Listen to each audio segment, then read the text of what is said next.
Analyse करना, interpret करना, ये स्टैटिस्टिक्स है। और जब हम इन्हीं स्टैटिस्टिकल मेथड का इस्तेमाल इन्वेस्टिगेशन के लिए करते हैं, इन्वेस्टिगेशन मतलब किसी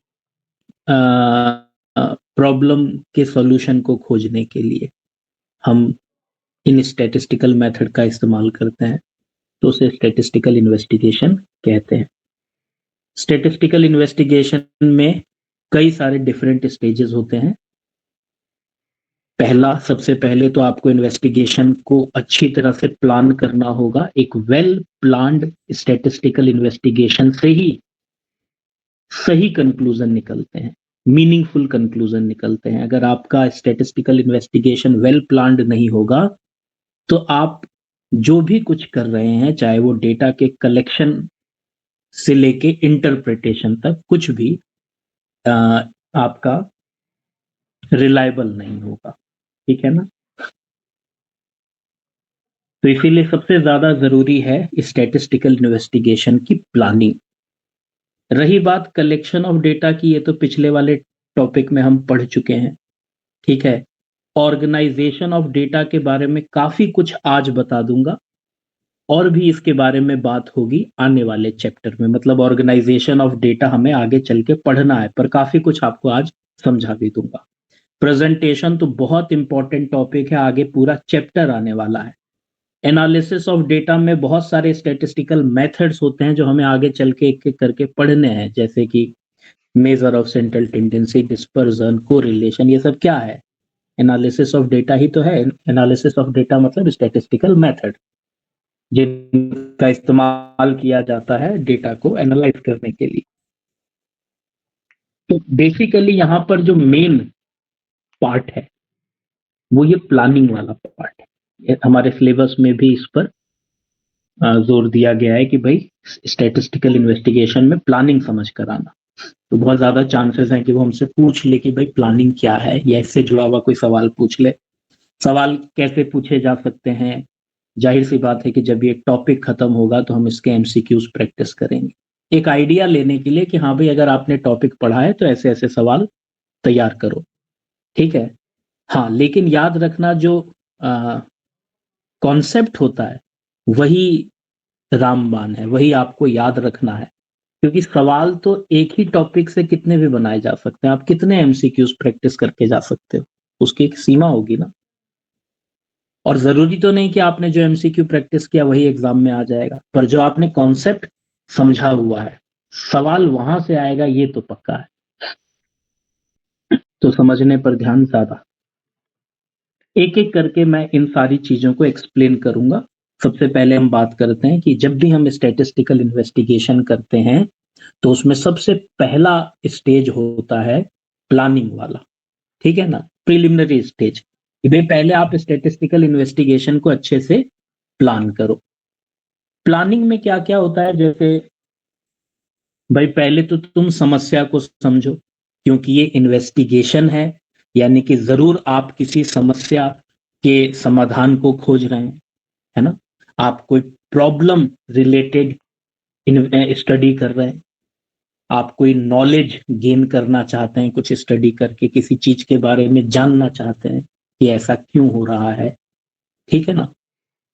तो अगर आप कोई भी स्टैटिस्टिकल इन्वेस्टिगेशन कर रहे हैं तो सबसे पहले तो आप समस्या को समझो कि भाई आखिर समस्या क्या है ना?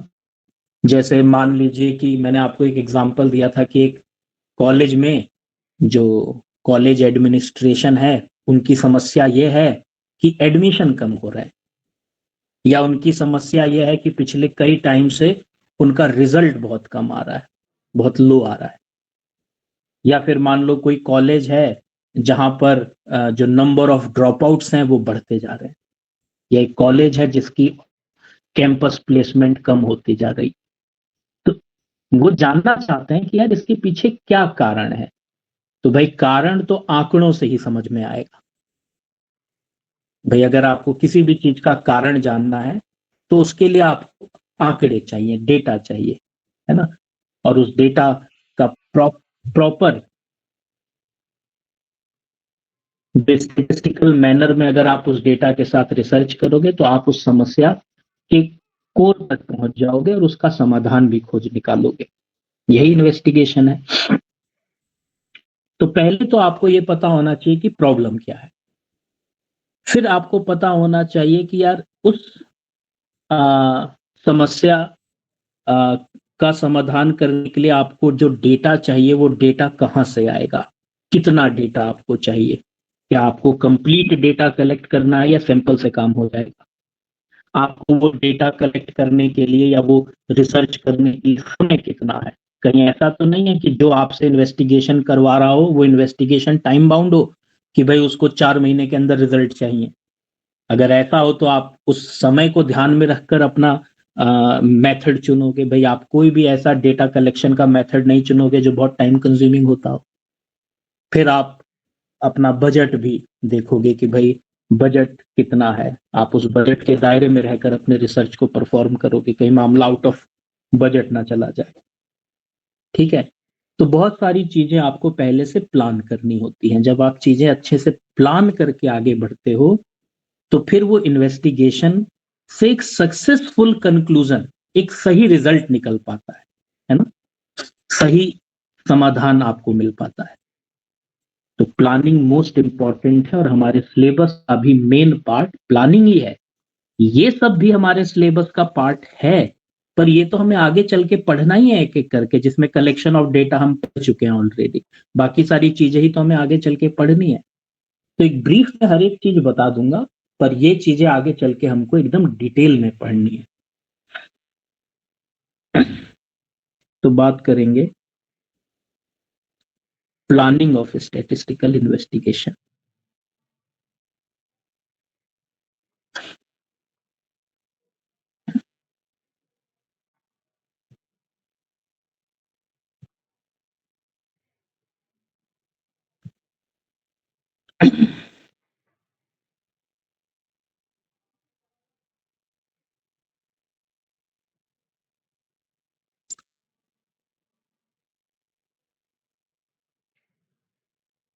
पता है, जब से आपने मेरे को राइटिंग के लिए टोका है ना, मैं ओवर कॉन्शियस हो गया राइटिंग को लेकर। और ओवर कॉन्शियस होने का मतलब कि मेरी राइटिंग और खराब हो गई पहले से। अब मेरे को ऐसा महसूस होता है। कभी कभी मैं जब लिखता था तो मेरे को कभी लगता था कि यार मैं कितना अच्छा लिख रहा हूँ, कितनी अच्छी राइटिंग मेरी बन रही है। काफी टाइम से ना ये फीलिंग ही नहीं आ रही कि मैं बहुत अच्छा लिख रहा हूँ। तो देखो, कई बार चीजें कितनी नेगेटिव हो जाती है ना। इसलिए इसलिए टोका मत करो। समझे। मेरा ध्यान राइटिंग बनाने पे रहता है।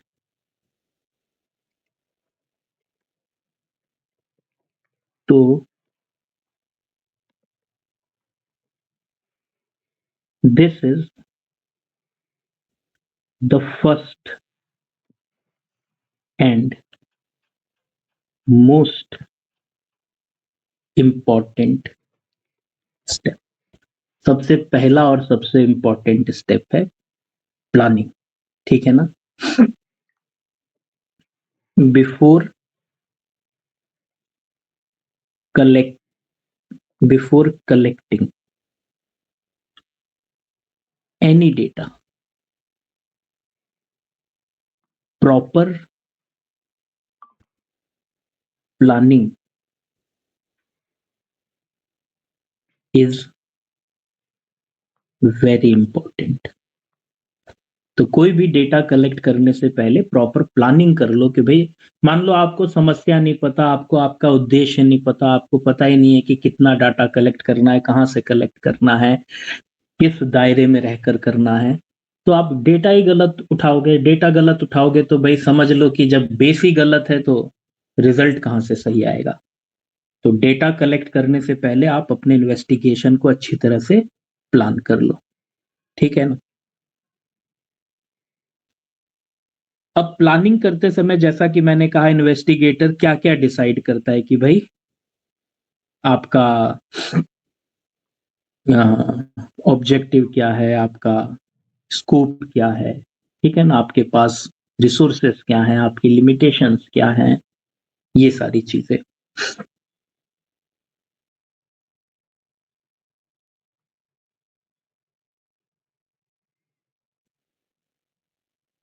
Important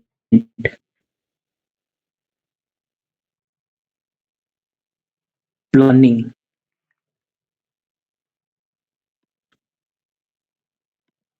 elements.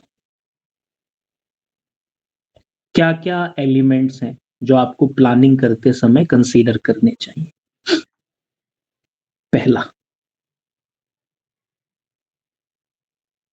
शॉर्ट में लिखता हूं ताकि आप कॉन्सेप्ट समझ जाओ, हमारा कोई रिटर्न एग्जाम नहीं हो रहा जो एक छोटे से टॉपिक पे हमको बहुत बड़ा लेख लिखना है। बस कॉन्सेप्ट क्लियर हो जाना चाहिए कि हाँ भाई ये चीजें हमारे दिमाग में होनी चाहिए प्लानिंग करते समय, ठीक है ना? Defining the problems. पहले तो ये तय करो भाई समस्या क्या है, ठीक है ना? जैसे एक एग्जाम्पल के लिए मैं आपको बताता हूं कि अ, मुझे जानना है कि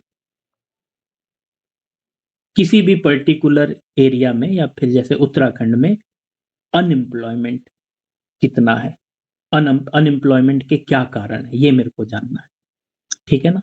कारण जानना है, समस्या है ना। अब जैसे सरकार जानना चाहती है, भाई सरकार को अपनी पॉलिसीज बनानी होती हैं, दुनिया भर का काम करना है उनको अपनी गवर्नमेंट चलाने के लिए, तो उनको डेटा चाहिए। वो जानना चाहते हैं कि भाई हमारे उत्तराखंड में अनएम्प्लॉयमेंट का कारण क्या है। तो प्रॉब्लम क्या है, अनएम्प्लॉयमेंट, जिसका वो कारण जानना चाहते हैं। इसी तरह से और भी कोई समस्या हो सकती है, जैसे मैंने आपसे कहा कि भाई किसी कॉलेज में एडमिशन कम क्यों हो रहे हैं, बच्चों के रिजल्ट नेगेटिव क्यों आ रहे हैं, ठीक है ना? अब जैसे यूके ट्रिपल एससी का एग्जाम है, मान लो उन्होंने 500 पोस्ट पे वैकेंसी निकाली और 300 ही बच्चे क्वालिफाई हो पाए, 200 सीट खाली चली गई, मतलब पूरे बच्चे नहीं भरे। अगली बार उन्होंने फिर से 400 पोस्ट पे वैकेंसी निकाली, 100 ही बच्चे क्वालिफाई कर पाए, 300 पोस्ट खाली चली गई। तो यूके ट्रिपल एससी भी मंथन करेगी, यार ऐसा क्या हो रहा है कि हम जब भी कोई एग्जाम लेते हैं तो वो पूरे बच्चे क्वालिफाई नहीं कर पाते, सीट खाली रह जाती हैं। तो देखना जरूरी है ना कि कहाँ कमी है, क्या समस्या आ रही है, क्या हम पेपर गलत सेट कर रहे हैं, या फिर मान लीजिए कि हम पेपर का लेवल बहुत हार्ड कर रहे हैं, है ना? तो या फिर हमने जो एलिजिबिलिटी क्राइटेरिया रखा हुआ है वो ऐसा है जो बहुत सारे बच्चे फुलफिल नहीं कर पा रहे हैं, या फिर हमको वहां पे कुछ रिलैक्सेशन देने की जरूरत है। मतलब मंथन करेगी ना, वो जानना चाहेगी कि यार ऐसा क्यों हो रहा है। तो सबसे पहले आपको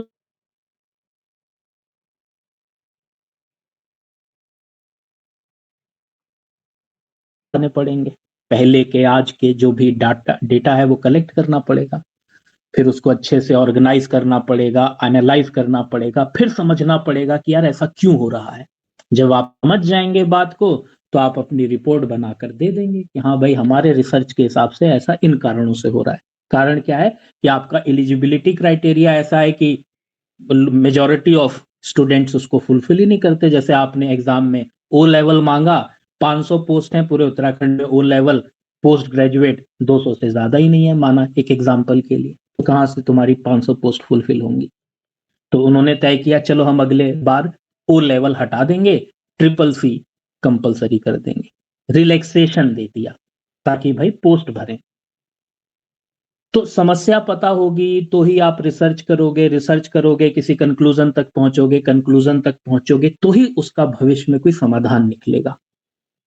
और ये सारी प्रक्रिया स्टेटिस्टिकल मैनर में हो रही है, जिसमें आप डेटा को कलेक्ट कर रहे हो, ऑर्गेनाइज कर रहे हो, एनालाइज कर रहे हो, पूरा स्टेटिस्टिक्स अप्लाई हो रहा है, ठीक है ना? किस लिए? एक समस्या का समाधान खोजने के लिए। तो यही क्या है आपका इन्वेस्टी स्टेटिस्टिकल इन्वेस्टिगेशन। यार एक मिनट, एक कॉल आ रही है, 2 मिनट रुकना है ना।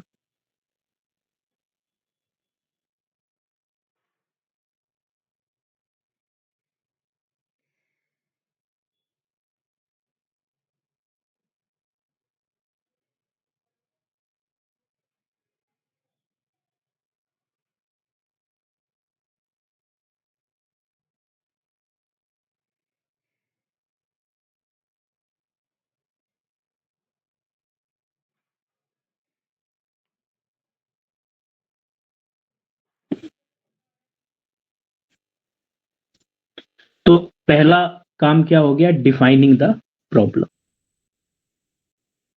मतलब clearly state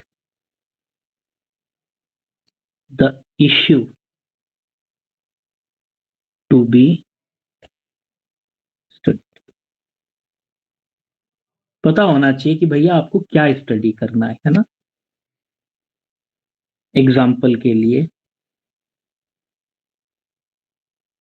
causes of unemployment, कुछ भी एग्जाम्पल आप बना सकते हो इन Uttarakhand.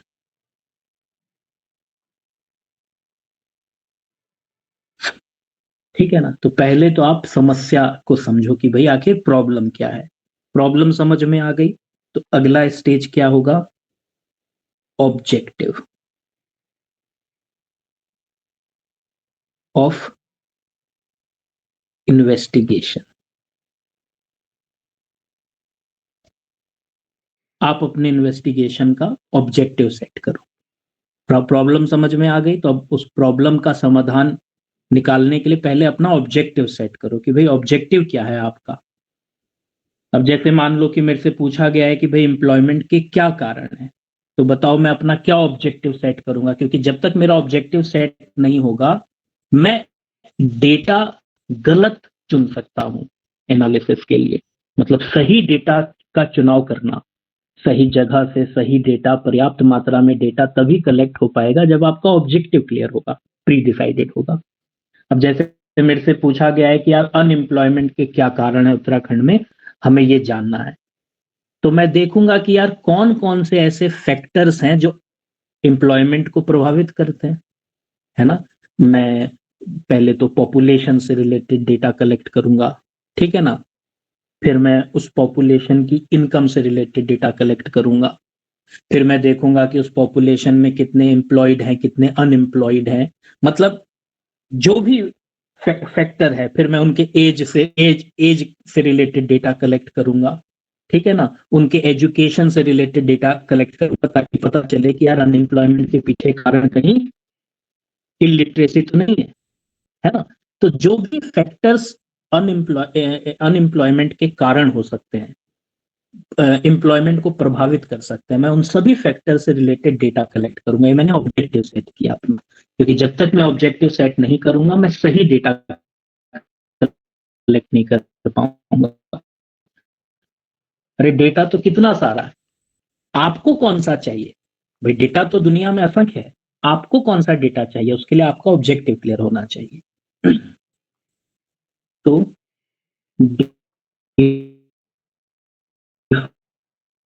define the aim, that is what information do you want. भाई तुम्हें कौन सी इंफॉर्मेशन चाहिए, इस प्रॉब्लम का समाधान खोजने के लिए तुम्हें क्या कौन सा डेटा चाहिए, ऑब्जेक्टिव सेट करो। जैसे एग्जांपल के लिए मैं फाइंड आउट करना चाहता हूं, to find factors affecting unemployment.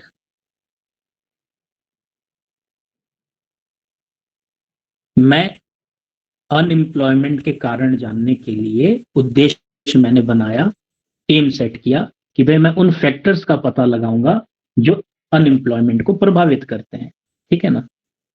अब अगला, स्कोप ऑफ इन्वेस्टिगेशन। स्कोप बहुत जरूरी है, क्यों। क्या आप पूरे विश्व का डेटा चाहते हैं, क्या आप पूरे पूरे विश्व की अनएम्प्लॉयमेंट का कारण जानना चाहते हैं, या केवल भारत का, या भारत में केवल एक स्टेट का, या स्टेट में केवल एक डिस्ट्रिक्ट का। मतलब आपका स्कोप क्या है, दायरा दायरा क्या है, क्योंकि जब तक मुझे मेरा दायरा पता नहीं होगा, मैं डेटा कहाँ से लेना है ये कैसे तय कर पाऊंगा। मुझे उत्तराखंड में अनएम्प्लॉयमेंट की रेट जाननी है, तो मेरा स्कोप क्या होगा, उत्तराखंड, है ना, कि भाई मुझे जो अपना डेटा कलेक्ट करना है वो डेटा उत्तराखंड से कलेक्ट करना है। अच्छा, उत्तराखंड में भी सारा डेटा तो आपके काम का होगा नहीं भाई, अनएम्प्लॉयमेंट का कारण जानना है। 60 साल हमारी रिटायरमेंट की एज होती है, तो भाई जो भी व्यक्ति 60 साल या उससे ऊपर का है, उसका डेटा कलेक्ट करना इररेलेवेंट हो गया एक तरह से, क्योंकि वो तो अनएम्प्लॉयमेंट की कैटेगरी में आएंगे ही नहीं। हमें हमें तो देखना है कि भाई, जैसे मान लो मैं देखना चाहता हूं कि मुझे सिर्फ ये जानना है कि यार 18 साल से लेकर 30 साल तक, या 18 साल से लेकर 42 साल तक के एज ग्रुप में कितना अनएम्प्लॉयमेंट है। मतलब आप तय करो कि मेरा एरिया क्या है, उत्तराखंड। उत्तराखंड में भी आपको कहां से डेटा कलेक्ट करना है, तो मैंने कहा भाई मुझे पूरे उत्तराखंड से कलेक्ट करना है। किस एज ग्रुप का करना है, तो मुझे 18 से 30 साल के बच्चों का डेटा कलेक्ट करना है। ठीक है ना। इस तरह से आप अपना स्कोप, दायरा आप चुनिए, क्योंकि जब तक आप अपना दायरा नहीं चुनेंगे, आप भटक जाएंगे। डेटा आप ऐसी जगह से कलेक्ट करने लगेंगे जहां पे डेटा कलेक्ट करने की जरूरत नहीं थी। वहां पर डेटा स्कोप जरूरत से ज्यादा बड़ा रखने की वजह से पैसा और समय की भी बर्बादी होती है। ठीक है ना।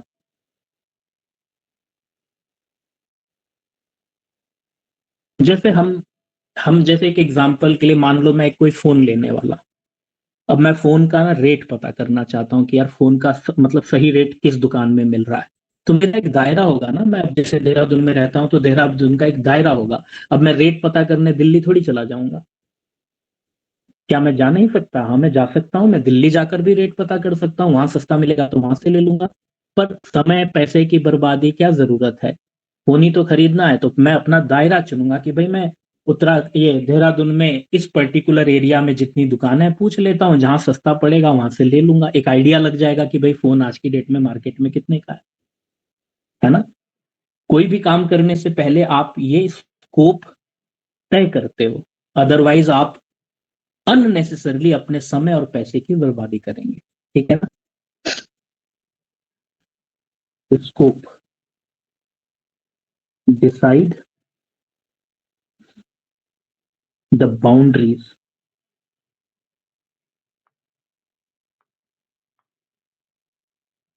that is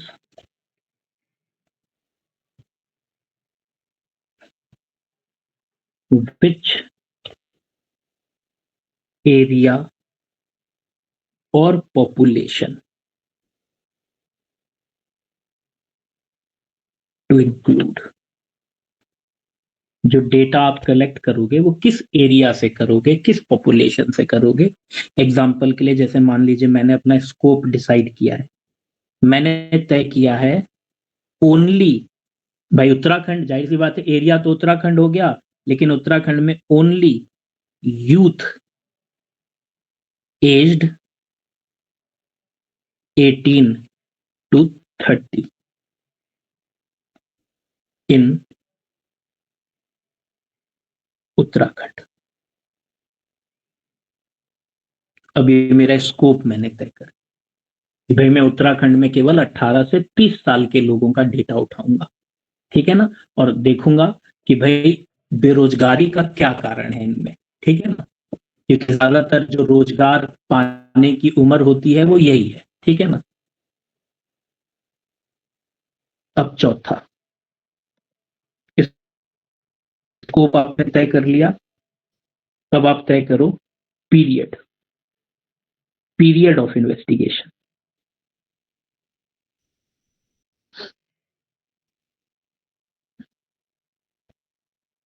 period of investigation क्या है कि भाई 18 से 30 सालों का, जो 18 से 30 साल के जो यूथ हैं, उनका डेटा आपको कब से कब तक का चाहिए। क्या आपको डेटा 1 महीने का चाहिए, 1 साल का चाहिए, 3 साल का चाहिए, 5 साल का चाहिए। समय अ, भी आपको तय करना पड़ेगा, पीरियड भी तय करना पड़ेगा, क्योंकि आप डेटा तो कितना भी कलेक्ट कर सकते हो ना, पीछे जाओगे तो भाई समय तो भाई कितना भी पीछे आप जा सकते हो। लेकिन मुझे तय करना पड़ेगा कि भाई मैं कहाँ तक जाकर मुझे रुकना है। क्या मुझे पिछले महीने का डेटा चाहिए, या पिछले साल का चाहिए, या पिछले 3 साल का, या पिछले 5 साल का, या जब से गवर्नमेंट चेंज हुई है तब से, ताकि मैं ये एनालिसिस करना चाहता हूं कि जब से नई गवर्नमेंट आई है तब से अनएम्प्लॉयमेंट पर क्या प्रभाव पड़ा है। तो जब से नई गवर्नमेंट आई है तब से लेके आज तक का डेटा मैं जानना चाहता हूं, तो आपको पीरियड भी तय करना पड़ेगा। Specify time, that is which month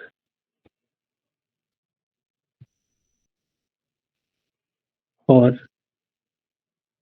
year data. भाई किस महीने का या किस साल का डेटा आपको चाहिए, ठीक है। तो मान लीजिए एग्जाम्पल के लिए मुझे चाहिए ईयर 2024-25। मुझे 2024-25 में अनएम्प्लॉयमेंट का क्या कारण रहा ये जानना है कि भाई 2024-25 में अनएम्प्लॉयमेंट के क्या कारण है, कौन से ऐसे फैक्टर्स हैं जिसकी वजह से अनएम्प्लॉयमेंट बढ़ा या घटा, जो भी है, ठीक है ना। पीरियड आपको तय करना पड़ेगा। पीरियड तय करने के बाद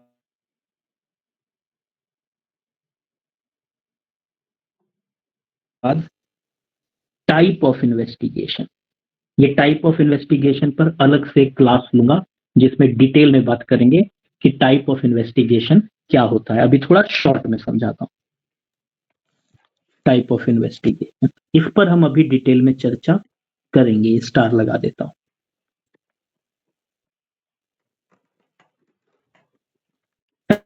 टाइप ऑफ इन्वेस्टिगेशन, मान लो जैसे उत्तराखंड में अ, आपका स्कोप क्या है, उत्तराखंड, और उत्तराखंड में भी 18 से 30 साल का यूथ, ठीक है।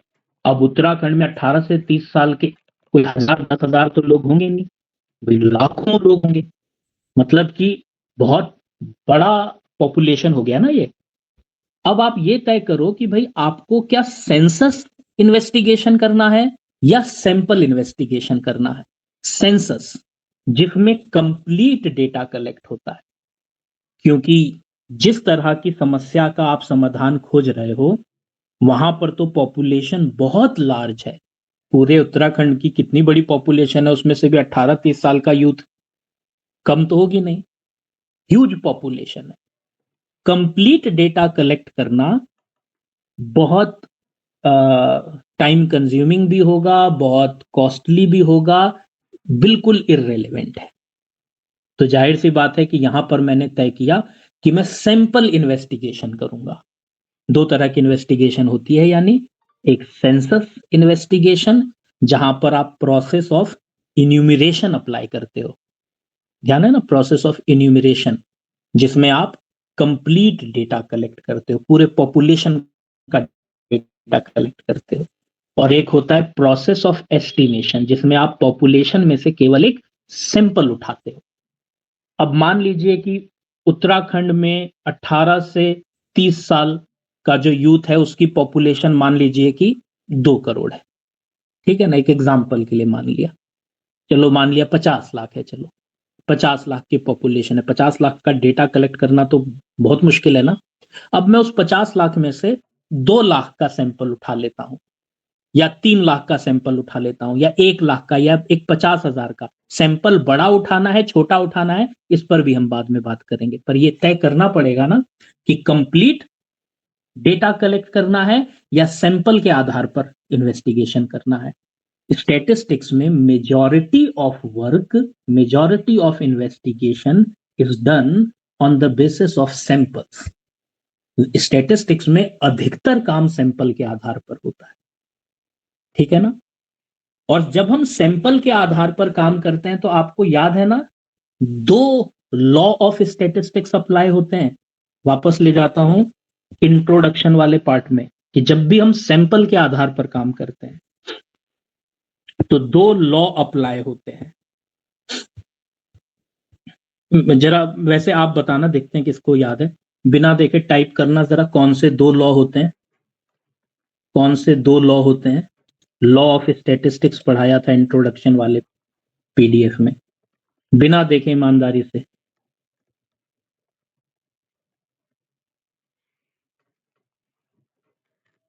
लॉ ऑफ इनर्टिया होता है, और चलो, जयंत जी कह रहे हैं आपकी आवाज ब्रेक हो रही है। आवाज ब्रेक हो रही है मेरी? आवाज आ रही है मेरी?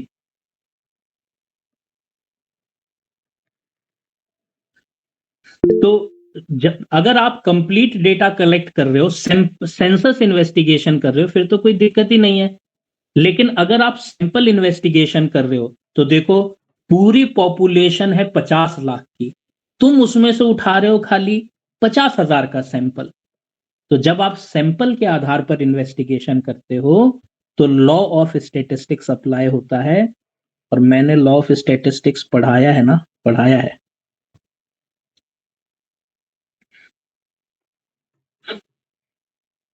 और इंपॉर्टेंट भी बोला है। एक तो हो गया लॉ ऑफ स्टैटिस्टिकल रेगुलरिटी। क्या कहता है लॉ ऑफ स्टैटिस्टिकल रेगुलरिटी? कहता है अगर आपने सैंपल एट रैंडम लिया है, एट रैंडम का मतलब होता है प्रोबेबिलिटी के आधार पर, जहां पर हर यूनिट के चुने जाने के बराबर चांसेस हो, कोई बायस्डनेस ना हो, ठीक है ना। अगर आपने वो सैंपल एट रैंडम लिया है और वो सैंपल बड़े साइज का है, तो जो कैरेक्टरिस्टिक्स उस सैंपल में होंगे, वही कैरेक्टरिस्टिक्स पूरी पॉपुलेशन में होंगे। फॉर एग्जाम्पल, पूरी बॉडी में मान लीजिए आपका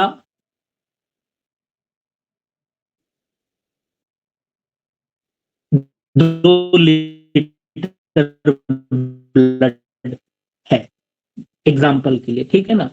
अब उस 2 लीटर ब्लड में से मान लो मैं 5 ml ब्लड निकालता हूं कोई टेस्ट करने के लिए। अब पॉपुलेशन कितनी है? 2 लीटर ब्लड की। सैंपल कितना लिया? 5 ml का लिया। तो आप 5 ml के ब्लड समस्याएं हैं, हाँ कर सकते हैं। उसके लिए एक अजम्पशन हम फॉलो करेंगे।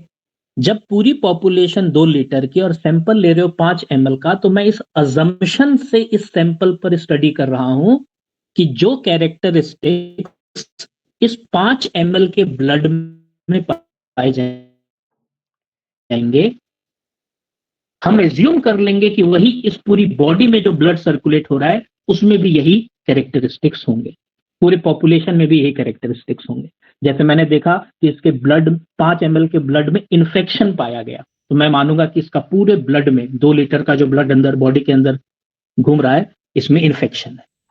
अगर उसके ब्लड से पता चला कि इसको ब्लड कैंसर है, 5 ml के सैंपल से पता चला कि इसको ब्लड कैंसर है, तो फिर मैं मानकर चलूंगा कि 5 ml के सैंपल को स्टडी करने से कैंसर के सिम्टम्स मिल रहे हैं, तो यानी इसके पूरे बॉडी में जो ब्लड सर्कुलेट हो रहा होगा, उसमें कैंसर के होने की संभावना है। तो मैं भाई जो पेशेंट होगा उसको बताऊंगा कि आपके ब्लड में भैया कैंसर पाया गया है, इसको क्योर करने के लिए ये दवाई चलेगी। जब भी आप सैंपल के आधार पर काम करते हो, लॉ ऑफ स्टैटिस्टिक्स अप्लाई होता है। और लॉ ऑफ स्टैटिस्टिक्स कहता है कि जो कैरेक्टरिस्टिक्स सैंपल में होंगे, वही पूरी पॉपुलेशन में भी होंगे। और लॉ ऑफ इनर्टिया कहता है जितना बड़ा सैंपल उतने एक्यूरेट रिजल्ट, जितना छोटा सैंपल उतने इनएक्यूरेट रिजल्ट। ये वाले लॉ केवल तब अप्लाई होते हैं जब आप सैंपल के आधार पर काम करते हैं। तो आपको भैया इन्वेस्टिगेशन करते समय यह भी तय करना पड़ेगा कि सेंसस इन्वेस्टिगेशन की सैंपल इन्वेस्टिगेशन। देखो, सेंसस और सैंपल दोनों इन्वेस्टिगेशन के फायदे नुकसान के बारे में बाद में चर्चा करेंगे। मैंने इस पे स्टार भी लगा दिया। तो बहुत बड़ा टॉपिक नहीं रहने वाला है ये, पर जब मैं समझाऊंगा तो आपको एक बार में ही बात क्लियर हो जाएगी। एक मोटा मोटा अंतर तो आप समझ ही गए कि आपको तय करना पड़ेगा कि जो भी आपका स्कोप है, फील्ड ऑफ इंक्वायरी है, क्या वहां से आपको सारा डेटा उठाना है या सैंपल उठाना है। ये भी तो तुम पहले ही तय करोगे ना। ये सब प्लानिंग वाला पार्ट चल रहा है। प्लानिंग करो तभी तो तुम आगे चल के डेटा कलेक्ट करोगे ना। एग्जीक्यूट तो तभी करोगे ना जब प्लान कर लोगे अच्छे से। तो choose whether it will be census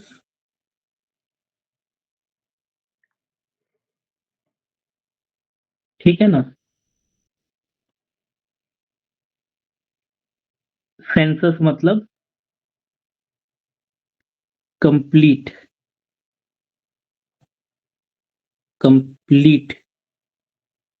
सर्वे, या ऐसे लिख देते हैं study each and every data और sample survey.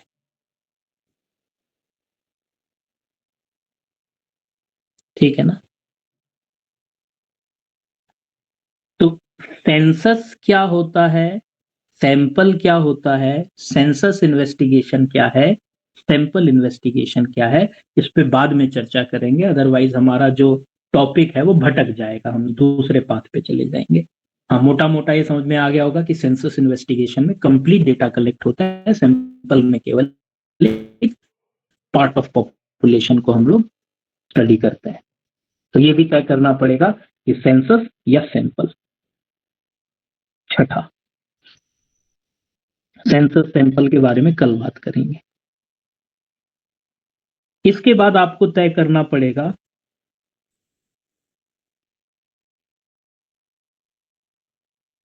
Type of inquiry, आपको किस तरह की इंक्वायरी करनी है, किस तरह की जांच या खोज करनी है। वैसे तो इंक्वायरी बहुत टाइप की होती है, मेन बताता हूं जो एग्जाम में पूछे जा सकते हैं। कुछ ऐसे शब्द जो आपके दिमाग में होने चाहिए कि भाई जब एग्जाम में ये आए तो एकदम क्लिक हो जाए ये बात कि हाँ भाई ये शब्द कब इस्तेमाल होता है। जैसे मेनली 3 तरह की इंक्वायरी होती है। एक हो गया आपका रेगुलर इंक्वायरी। क्या है regular inquiry?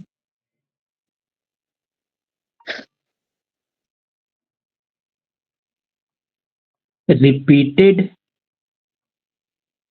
Eight fixed intervals, जैसे monthly, yearly, etcetera.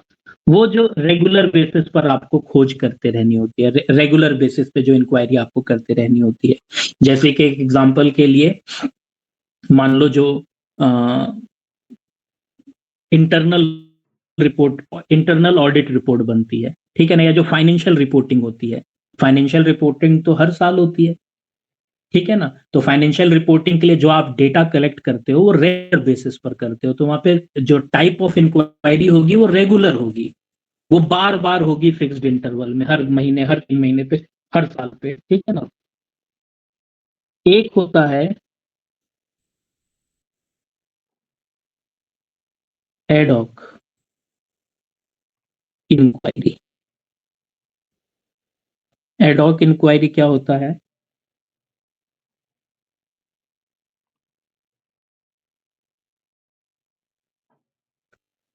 Conducted only for a specific purpose, जो केवल आप एक स्पेसिफिक पर्पस के लिए जो आप छानबीन करते हो, इंक्वायरी करते हो, उसे हम एडॉक इंक्वायरी कहते हैं, ठीक है ना। जैसे एक एग्जांपल के लिए मान लो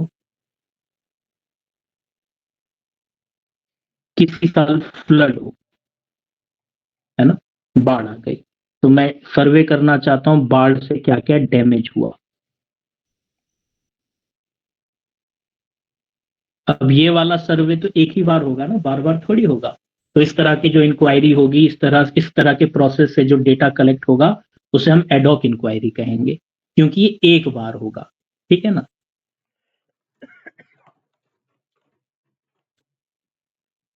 मतलब जो भी स्टडी आप वन टाइम के लिए कर रहे हो कि भाई कोई ऐसा इवेंट हुआ, उस इवेंट को समझने के लिए, उस इवेंट से हुए प्रभाव को समझने के लिए, उसका एनालिसिस करने के लिए इंक्वायरी करनी है, वो रेगुलर बेसिस वाली है, एडॉक वाली है, या फिर एक और तरह की इंक्वायरी होती है पायलट इंक्वायरी।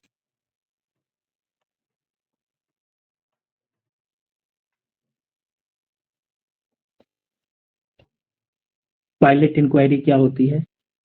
जो भी आपका मेन जो मेथड है, जो मेन इंक्वायरी है, उसे शुरू करने से पहले एक तरह का ट्रायल, जैसे एक एग्जांपल के लिए आप 10,000 लोगों से डेटा कलेक्ट करने की सोच रहे हो, तो 10,000 लोगों से डेटा कलेक्ट करने के लिए आपको एक क्वेश्चनरी तैयार करना पड़ेगा, एक लिस्ट ऑफ क्वेश्चंस बनाने पड़ेंगे।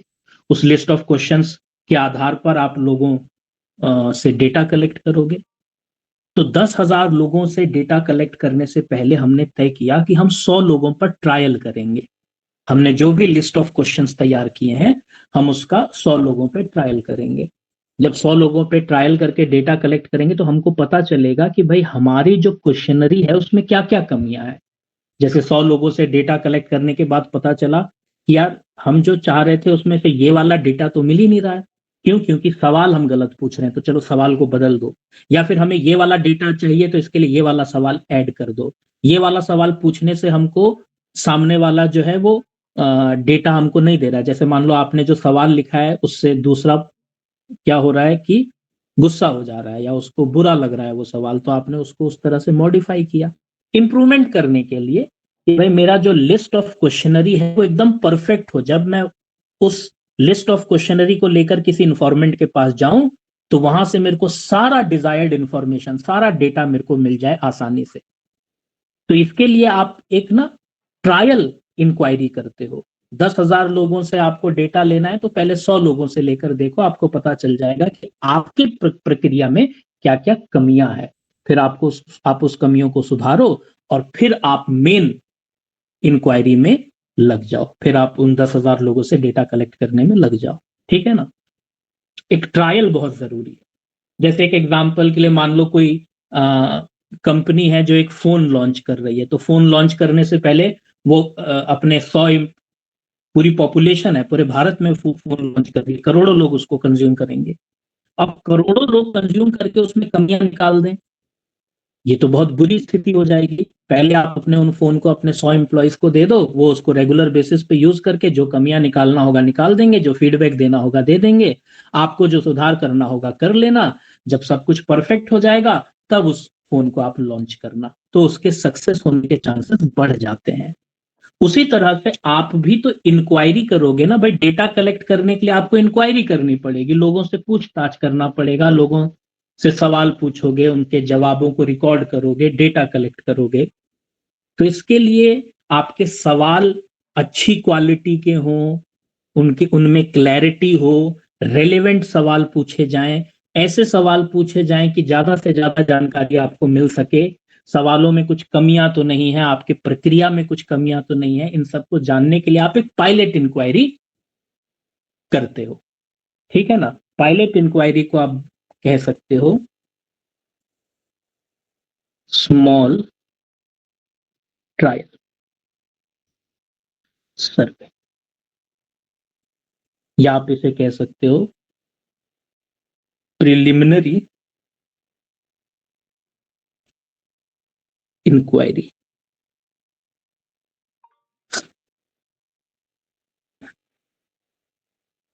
Before the main one to test questions and method। कि भाई आप जो डेटा कलेक्ट करने के लिए मेथड चुन रहे हैं उसमें कुछ कमी तो नहीं है, कहीं मेथड चेंज करने की तो जरूरत नहीं है, कहीं सवालों को चेंज करने की तो जरूरत नहीं है, कहीं सवालों में भाषा बदलने की या कुछ और तरह के इंप्रूवमेंट करने की जरूरत तो नहीं है। ये सारी चीजें जब आप डेटा कलेक्ट करने निकल पड़ो मार्केट में, एकदम फील्ड में जब आप चले जाओ और तब आपको आपकी कमियों का पता चले, तो फिर वही वाली बात हो जाएगी ना कि भाई तीर तो कमान से निकल गया, अब उसमें सुधार कैसे होगा। इसीलिए आप पहले ट्रायल कर लो, ट्रायल के आधार पर जो संभव इंप्रूवमेंट्स हैं उसको कर लो, उसके बाद फिर मेन डेटा कलेक्ट करने के लिए फील्ड में उतरो। तो भाई 3 तरह की इंक्वायरी, भाई रेगुलर बेसिस पे जो इंक्वायरी होती है उसमें तो एक ही जैसे सवाल हम हर बार पूछते हैं, जो सवाल आपसे पिछले साल पूछा वही अगले साल, फिर वही अगले साल। कोई कोई इंक्वायरी ऐसी होती है जो एक स्पेसिफिक पर्पस के लिए की जाती है, और कोई कोई इंक्वायरी सैंपल के आधार पर की जाती है कि भाई कोई भी मेन इंक्वायरी शुरू करने से पहले हम एक सैंपल सर्वे करेंगे, ठीक है ना, एक ट्रायल सर्वे करेंगे। तो टाइप ऑफ इंक्वायरी भी आपको सेलेक्ट करना होता है। जैसे एग्जांपल के लिए लिख दूं, survey of 100 households before doing 10,000 households. मुझे 10,000 परिवारों से डेटा कलेक्ट करना है, उससे पहले मैंने 100 परिवारों से डेटा कलेक्ट करके देखा, एक ट्रायल सर्वे किया, जिससे मुझे पता चला कि मेरे मेथड में कोई कमी तो नहीं है, मेरे सवालों में, क्वेश्चनरी में कोई कमी तो नहीं है। अगर ऐसा कुछ है तो उसको इम्प्रूव करो, और फिर इन लोगों से डेटा कलेक्ट करने निकलोगे तो जो क्वालिटी ऑफ डेटा है वो अच्छा होगा। छठा, और क्या क्या चीजें आपको ध्यान रखनी है। ये सब प्लानिंग चल रही है, क्या क्या है प्लानिंग में अभी, प्रॉब्लम को डिफाइन करो, ऑब्जेक्टिव सेट करो, स्कोप को तय करो, पीरियड तय करो, ये तय करो कि भाई तुमको सेंसस इन्वेस्टिगेशन करना है कि सैंपल इन्वेस्टिगेशन करना है, किस तरह की इंक्वायरी तुमको करनी है। अगर इंक्वायरी करने से पहले कोई पायलट इंक्वायरी की जरूरत है तो उसको भी अरेंज करो, ठीक है ना। अगर नहीं है जरूरत पायलट इंक्वायरी की तो कोई बात नहीं, क्योंकि अगर वो ऐसी इंक्वायरी है जो रेगुलर बेसिस पे हो रही है, भाई पिछले साल भी हुई थी, उससे पिछले साल भी हुई थी, तो अब मुझे उसका ट्रायल सर्वे करने की क्या जरूरत है। पिछले साल भी वो इंक्वायरी मैंने की थी, इस साल भी उसी के आधार पर फिर से कर लूंगा। लेकिन जब कोई इंक्वायरी अगर आप पहली बार करते हो, जो चीज आप पहली बार करते हो वो गलत ना हो जाए, इसके लिए आप पायलट इंक्वायरी पहले शुरू करते हो, ठीक है ना, एक ट्रायल पहले करते हो। इसके बाद स्टेटिस्टिकल यूनिट ऑफ इन्वेस्टिगेशन तय करो। स्टेटिस्टिकल यूनिट ऑफ इन्वेस्टिगेशन ये क्या होता है, डेटा जो भी आप कलेक्ट करोगे उसको मेजर कैसे करोगे, ठीक है ना, ये तय करना होगा कि आपका स्टेटिस्टिकल यूनिट क्या रहने वाला है। आपको समझाता हूं कि ये 3 प्रकार के होते हैं। Statistical unit is the basic item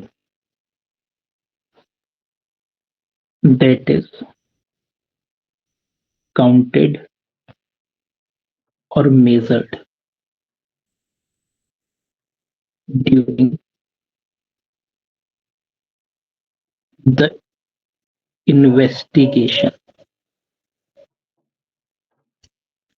तो इन्वेस्टिगेशन करते समय आपको एक स्टैटिस्टिकल यूनिट तय करना पड़ता है। स्टैटिस्टिकल यूनिट मतलब एक बेसिस आपको तय करना पड़ता है कि आप जो भी डेटा कलेक्ट कर रहे हो आप उसको मेजर कैसे करोगे। जैसे मैं जो डेटा कलेक्ट कर रहा हूँ वो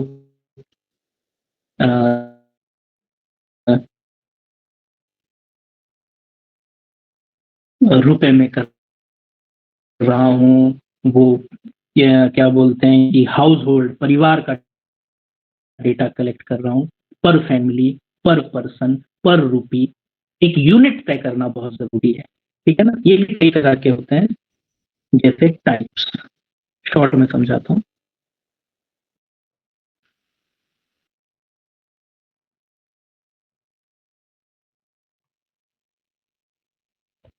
यूनिट ऑफ इन्यूमरेशन का मतलब हुआ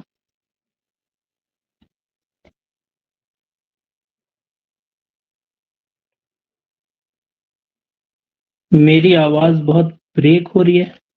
आवाज ब्रेक हो रही है। आवाज आ रही है।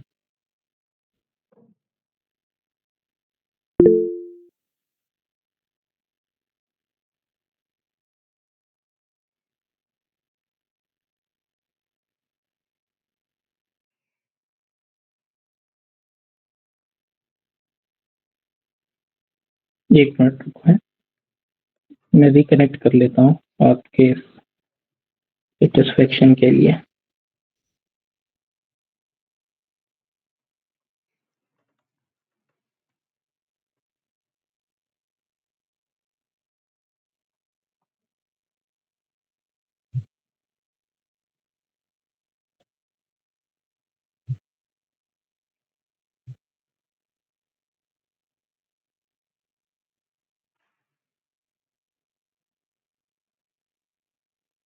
आवाज आ रही है।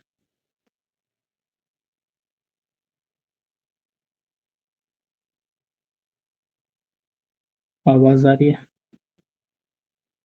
नंदिनी जी, आवाज आ रही है मेरी? क्लियर है?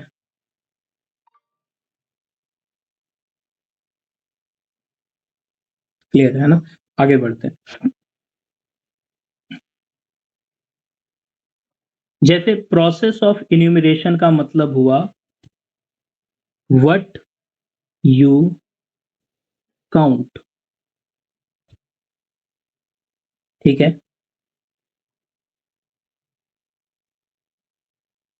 जैसे कि पर्सन, फैमिली यानी हाउस होल्ड, फर्म, स्कूल,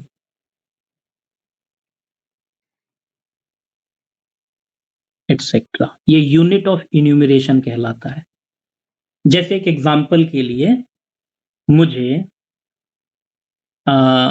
ये जानना है कि जो स्कूल्स हैं, उत्तराखंड में जो स्कूल्स हैं, सरकारी स्कूल्स हैं, उनमें बच्चों के एडमिशन कम क्यों हो रहे हैं। तो मेरा जो यूनिट ऑफ इन्यूमरेशन रहेगा वो स्कूल रहेगा, कि भाई मेरे को स्कूलों से डेटा उठाना है। अब स्कूलों में से भी कौन सा डेटा उठाना है? स्टूडेंट्स का। ठीक है ना?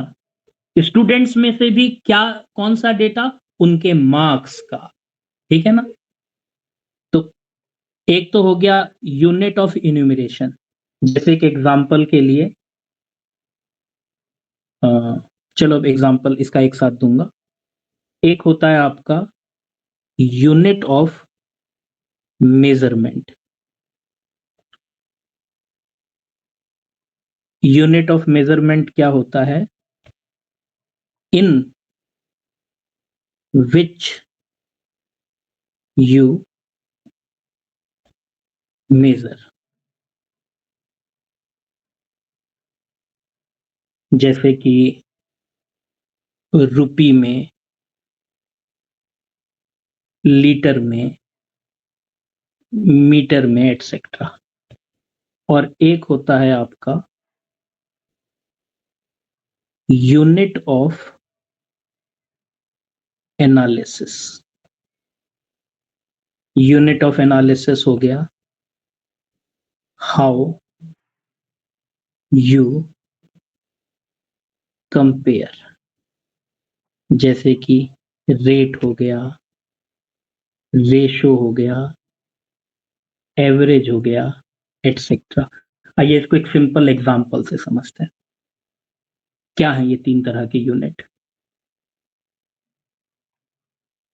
If you want to study consumer expenditure, अगर आप स्टडी करना चाहते हो कि कंज्यूमर कितना पैसा खर्च करता है, ठीक है, तो इसके लिए आपको जो डेटा कलेक्ट करना है उसके लिए पहले आपको यूनिट्स तय करने पड़ेंगे। ठीक है।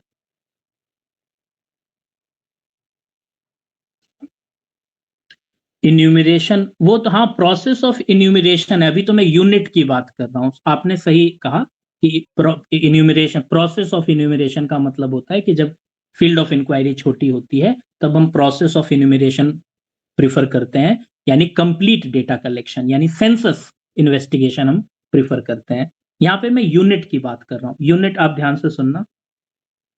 अगर आप एक कंज्यूमर के खर्चों को स्टडी करना चाहते हैं कि यार ये कंज्यूमर कैसे खर्चा करता है, तो उसके लिए मैं यूनिट कैसे तय कर रहा हूं, ध्यान से सुनना। सबसे पहले मुझे तय करना है यूनिट ऑफ इन्यूमरेशन मेरे लिए क्या होगा। फिर मुझे तय करना है कि यूनिट ऑफ मेजरमेंट मेरे लिए क्या होगा।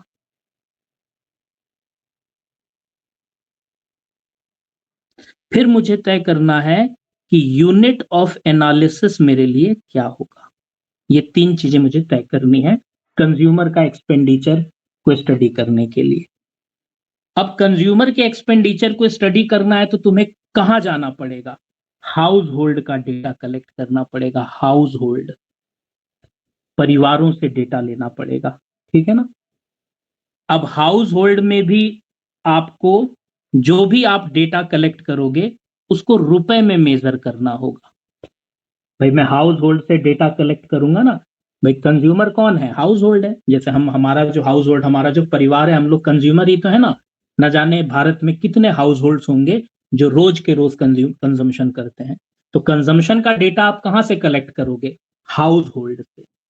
किस चीज में उसको मेजर करोगे? मैं रुपए में उसको मेजर करूंगा। और मैं कैसे तय करूंगा कि कंज्यूमर का जो एक्सपेंडिचर है वो कितना है? तो या तो मैं कोई परसेंटेज निकालूंगा, या कोई मैं रेट निकालूंगा, या फिर मैं कैलकुलेट करूंगा एवरेज एक्सपेंडिचर। एवरेज एक्सपेंडिचर पर हाउस होल्ड। एवरेज क्या है? एक मेथड है, स्टैटिस्टिकल मेथड एनालाइज करने का। तो मैंने क्या किया कि भाई मेरे को हाउस होल्ड का डेटा लेना है। किसमें लेना है? रुपए में लेना है। खर्चों का डेटा मैं उसको किसमें मेजर करूंगा? रुपए में। मैं पूछूंगा कि आपका इसमें कितना खर्चा होता है, उसमें कितना खर्चा होता है। फिर मैं एक स्टैटिस्टिकल मेथड से उनका एवरेज निकालूंगा और उनका क्या करूंगा? एवरेज एक्सपेंडिचर पर हाउस होल्ड निकालूंगा और तब किसी कंक्लूजन तक पहुंचूंगा। तो आपको अपना यूनिट जो है वो भी तय करना पड़ता है, स्टैटिस्टिकल यूनिट, कि भाई जो आप डेटा कलेक्ट करोगे वो कैसे कलेक्ट करोगे, किस चीज में कलेक्ट करोगे। बेसिकली इस पर ज्यादा फोकस होता है, ठीक है। अब जैसे एक एग्जांपल के लिए, मुझे ना स्टूडेंट्स के मार्क्स चाहिए, तो मेरे लिए सबसे पहला टारगेट क्या होगा? स्कूल। फिर दूसरा टारगेट क्या होगा? मार्क्स। फिर तीसरा टारगेट क्या होगा कि मैं क्या चाहता हूं? उनका एवरेज देखना चाहता हूं, परसेंटेज देखना चाहता हूं, तो मैं एवरेज मार्क्स देखना चाहता हूं, एवरेज। तो स्कूल क्या है मेरे लिए? यूनिट ऑफ इन्यूमरेशन है कि मैं यहां से डेटा उठाऊंगा। और मार्क्स क्या है? यूनिट ऑफ मेजरमेंट है कि मैं उनके मार्क्स का डेटा इकट्ठा करूंगा। और एवरेज क्या है? ये यूनिट ऑफ एनालिसिस है कि मैं उनका एवरेज निकाल कर देखूंगा कि भाई क्या रिजल्ट आता है, क्या कंक्लूजन बनता है, ठीक है ना। तो डिपेंड करता है कि आप किस तरह का डेटा कलेक्ट कर रहे हो, उसी के आधार पर आपको यूनिट ऑफ मेजरमेंट चुनना पड़ता है। वो यूनिट किसी स्कूल से आप कलेक्ट कर सकते हो, किसी हाउस होल्ड से आप कलेक्ट कर सकते हो, रुपए में कलेक्ट कर सकते हो, मीटर में कलेक्ट कर सकते हो, लीटर में कलेक्ट कर सकते हो, केजी में कलेक्ट कर सकते हो, ठीक है ना। और उसका एवरेज निकाल सकते हो, रेट निकाल सकते हो। हालांकि हम जब न्यूमेरिकल वाले एस्पेक्ट में आएंगे तब हम इन पे और डिटेल में चर्चा करेंगे। मतलब आपको आपका कुल मिलाकर यूनिट तय करना पड़ेगा। अब जैसे एक एग्जांपल के लिए, मार्क्स का डेटा आप कलेक्ट कर रहे हो तो यूनिट ऑफ मेजरमेंट क्या होगा? मार्क्स। इनकम का डेटा आप कलेक्ट कर रहे हो तो यूनिट ऑफ मेजरमेंट क्या होगा? रुपी। खर्चों का डेटा आप कलेक्ट कर रहे हो तो यूनिट ऑफ मेजरमेंट क्या होगा? रुपी। अच्छा, मार्क्स का डेटा कलेक्ट कर रहे हो तो कहां से करोगे? स्कूल से, कॉलेज से। ये यूनिट ऑफ इन्यूमरेशन हो गया। अगर आप इनकम का डेटा कलेक्ट कर रहे हो तो भाई किनकी इनकम? हाउस होल्ड की इनकम। तो मेरा unit of enumeration house hold हो गया, ठीक है ना। अब जैसे मान लो कि मैं एक पर्टिकुलर कंपनी के इंप्लॉइज की एवरेज सैलरी कैलकुलेट करना चाहता हूं, तो वो कंपनी मेरे लिए यूनिट ऑफ इन्यूमरेशन हो गया। उस कंपनी के जो इंप्लॉइज हैं, है ना, उनकी जो सैलरी होगी उसको मैं रुपए में मेजर करूंगा कि वो कितने रुपए की सैलरी, क्योंकि सैलरी का डेटा आप रुपए में ही तो कलेक्ट करोगे ना, कि इसकी सैलरी इतने रुपए, इसकी सैलरी इतने रुपए, इसके मार्क्स इतने, इसके मार्क्स इतने, इसका हाइट इतने सेंटीमीटर या इतने मीटर, इसका वेट इतने केजी, है ना, या इसका जो भार है वो इतने लीटर है। पॉइंट ये है कि जब आप डेटा कलेक्ट करोगे तो उस डेटा का एक यूनिट फिक्स करना होगा कि वो डेटा आप किस यूनिट में मेजर कर रहे हो।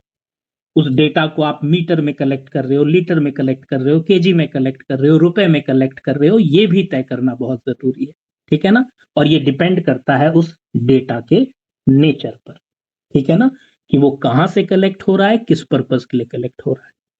अब जाहिर सी बात है, खर्चे का डेटा मैं लीटर में तो मेजर नहीं कर सकता, खर्चे का डेटा रुपए में मेजर करना होगा। हाइट का डेटा मैं रुपए में तो मेजर नहीं कर सकता, हाइट का डेटा मुझे सेंटीमीटर या मीटर में मेजर करना होगा। तो यही यूनिट ऑफ मेजरमेंट आपको तय करना होता है, इसी को स्टैटिस्टिकल यूनिट कहते हैं। इसके बारे में आगे चल के और चर्चा होगी, ये भी तय करो। ठीक है ना।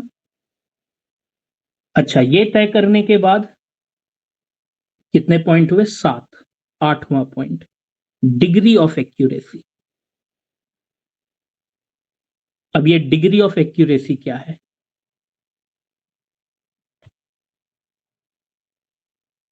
हम सब जानते हैं कि स्टैटिस्टिक्स से कभी भी 100% एक्यूरेट रिजल्ट्स नहीं मिलते हैं। स्टैटिस्टिकल मेथड आपको कभी भी 100% एक्यूरेसी से कोई रिजल्ट्स निकाल कर नहीं देता है। यहां से हमको बस एक कहते हैं ना, जो ऐसे रिजल्ट्स मिलते हैं जो ट्रू होते हैं ऑन एन एवरेज बेसिस। ये हमने पढ़ा भी था स्टार्टिंग में। तो आप बस यही प्रयास कर सकते हो कि मेरा जो डिग्री ऑफ एक्यूरेसी है वो ज्यादा रहे। ठीक है। अगर मान लीजिए कि आप कोई ऐसी रिसर्च कर रहे हो जहां पर एरर ज्यादा नहीं चाहिए, जैसे आपको एक एग्जांपल के लिए, आपका जब एग्जाम होगा ना असिस्टेंट अकाउंटेंट का, तो उसके बाद एक टाइपिंग टेस्ट भी होगा। पता है, टाइपिंग टेस्ट में 5% तक के एरर को इग्नोर किया जाता है। यानी वहां पर डिग्री ऑफ एक्यूरेसी 95% मानी गई है, कि अगर आप 95% एक्यूरेसी से भी टाइपिंग करते हो तो आप इलिजिबल कैंडिडेट माने जाओगे। यानी आपके 5% गलतियों को इग्नोर कर दिया जाएगा। हाँ, लेकिन अगर 5% से ज्यादा गलतियां हुई, 96%, 94% एक्यूरेसी से अगर आपने टाइपिंग करी, तो फिर उसके मार्क्स कटेंगे। यानी कि अगर मैं 100 वर्ड टाइप करता हूं, उसमें से 5 गलत भी हो जाएंगे, तो मेरी एक्यूरेसी को 100% ही कंसीडर किया जाएगा, क्योंकि मेरी डिग्री ऑफ एक्यूरेसी का लेवल 95 रखा गया है। 5% एरर को इग्नोर कर दिया गया। हम वो सब जानते हैं कि टाइपिंग करोगे तो एरर तो होंगे ही, लेकिन 5% एरर को रीजनेबल माना गया है कि चलो इतना एरर तो हम इग्नोर कर देंगे, लेकिन इससे ज्यादा नहीं होना चाहिए। तो बताइए, यूके ट्रिपल एससी ने टाइपिंग टेस्ट कंडक्ट करने के लिए एक डिग्री ऑफ एक्यूरेसी सेट की है ना, 95%, कि भाई हमारी डिग्री ऑफ एक्यूरेसी हमको 95% चाहिए, इससे नीचे हम एक्सेप्ट नहीं करेंगे। अगर मान लीजिए कि वो डिग्री ऑफ एक्यूरेसी 100% रखते, तो मैं बोलता कि यार ये तो अनरीजनेबल है। टाइपिंग कर रहा है बंदा 10 मिनट में, वो भी फास्ट, 100% एक्यूरेसी उसकी कैसे आ सकती है? अगर आप 100% एक्यूरेसी रखोगे तो एक भी बच्चा टाइपिंग टेस्ट पास नहीं कर पाएगा, सारे बच्चे फेल हो जाएंगे। तो आप जब भी कुछ सर्वे, भाई क्या बोलते हैं कि यूके ट्रिपल एससी भी तो डेटा ही कलेक्ट कर रहा है ना, आपसे एग्जाम लेकर आपके इंटेलिजेंस का डेटा कलेक्ट कर रहा है, आपसे टाइपिंग टेस्ट करवाकर आपके टाइपिंग स्किल्स का डेटा कलेक्ट कर रहा है, और उसी डेटा के आधार पर आपको जज कर रहा है, और उसमें से कुछ बच्चों को सिलेक्ट करके नौकरी पर रख रहा है। ये भी तो एक तरह का स्टेटिस्टिकल प्रोसेस ही हुआ ना। आप जब एक एग्जामिनेशन प्रोसेस से गुजर रहे हैं, तो आप भी एक स्टेटिस्टिकल प्रक्रिया का हिस्सा बनने जा रहे हैं। ठीक है ना। और उस प्रक्रिया में आपको एग्जाम में बैठाने से पहले ही ये तय कर लिया होगा यूके ट्रिपल एससी ने, अपने प्लानिंग वाले स्टेज में ही, अपने प्लानिंग वाले स्टेज में ही ये तय कर लिया होगा कि भाई हमको टाइपिंग टेस्ट करवाते समय डिग्री ऑफ एक्यूरेसी कितनी चाहिए। खैर, ये तो एक एग्जाम्पल था। पॉइंट यह है कि यार स्टैटिस्टिक्स कभी भी आपको 100% एक्यूरेट रिजल्ट नहीं देता है, इसीलिए आपको अपना डिग्री ऑफ एक्यूरेसी पहले तय करना पड़ता है। अगर आपको डिग्री ऑफ एक्यूरेसी ज्यादा चाहिए तो आपको बड़ा सैंपल लेना पड़ेगा। अगर आपको डिग्री ऑफ एक्यूरेसी कम चाहिए तो आप छोटे सैंपल से भी काम कर सकते हैं। ठीक है ना, क्योंकि डिग्री ऑफ एक्यूरेसी बहुत हाई रखोगे तो आपको सैंपल साइज बड़ा रखना पड़ेगा। डिग्री ऑफ एक्यूरेसी अगर आप थोड़ा कम रखोगे तो फिर छोटे सैंपल साइज से भी आपका काम बन सकता है। तो आपको तय करना है कि यार जो तुम स्टडी कर रहे हो, जो तुम रिसर्च या इन्वेस्टिगेट कर रहे हो, उसमें कितना डिग्री ऑफ एक्यूरेसी आपको चाहिए, कितना आपके लिए रीजनेबल है। ठीक है ना, जैसे मैंने कहा यार मेरे को 95% मेरे लिए डिग्री ऑफ एक्यूरेसी भी चलेगी, तो आप उसके हिसाब से सैंपल इकट्ठा करो। अगर आपको चाहिए कि नहीं नहीं मेरे को तो 99% डिग्री ऑफ एक्यूरेसी चाहिए, तो फिर आप अपना सैंपल साइज बड़ा रखो। और अगर आप बोलोगे मुझे तो 100% डिग्री ऑफ एक्यूरेसी चाहिए, तो ये तो स्टैटिस्टिक्स में संभव है ही नहीं।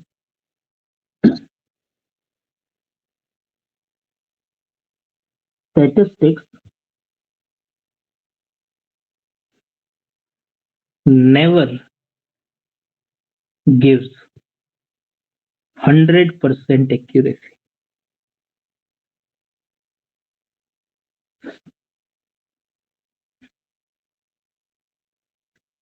देयर विल बी या देयर विल ऑलवेज बी, हमेशा ही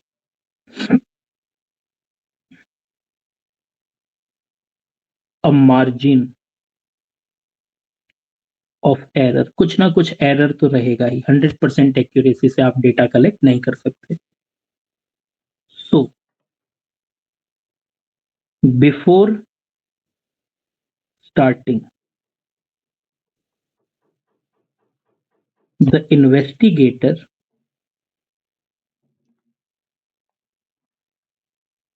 must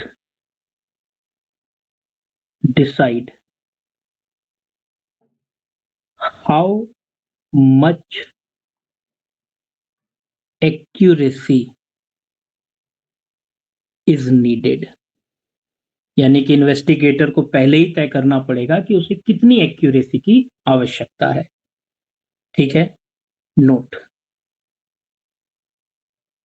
if small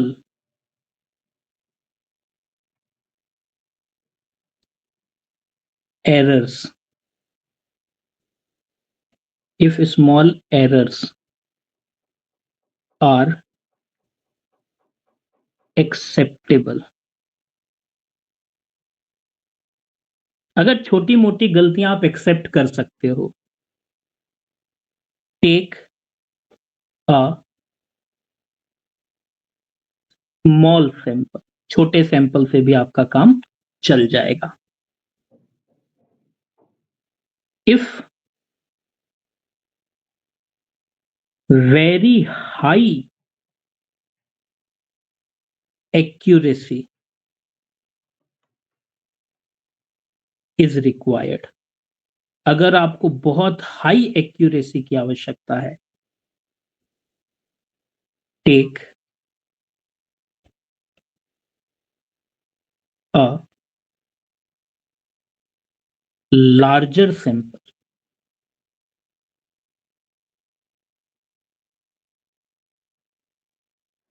and check data carefully.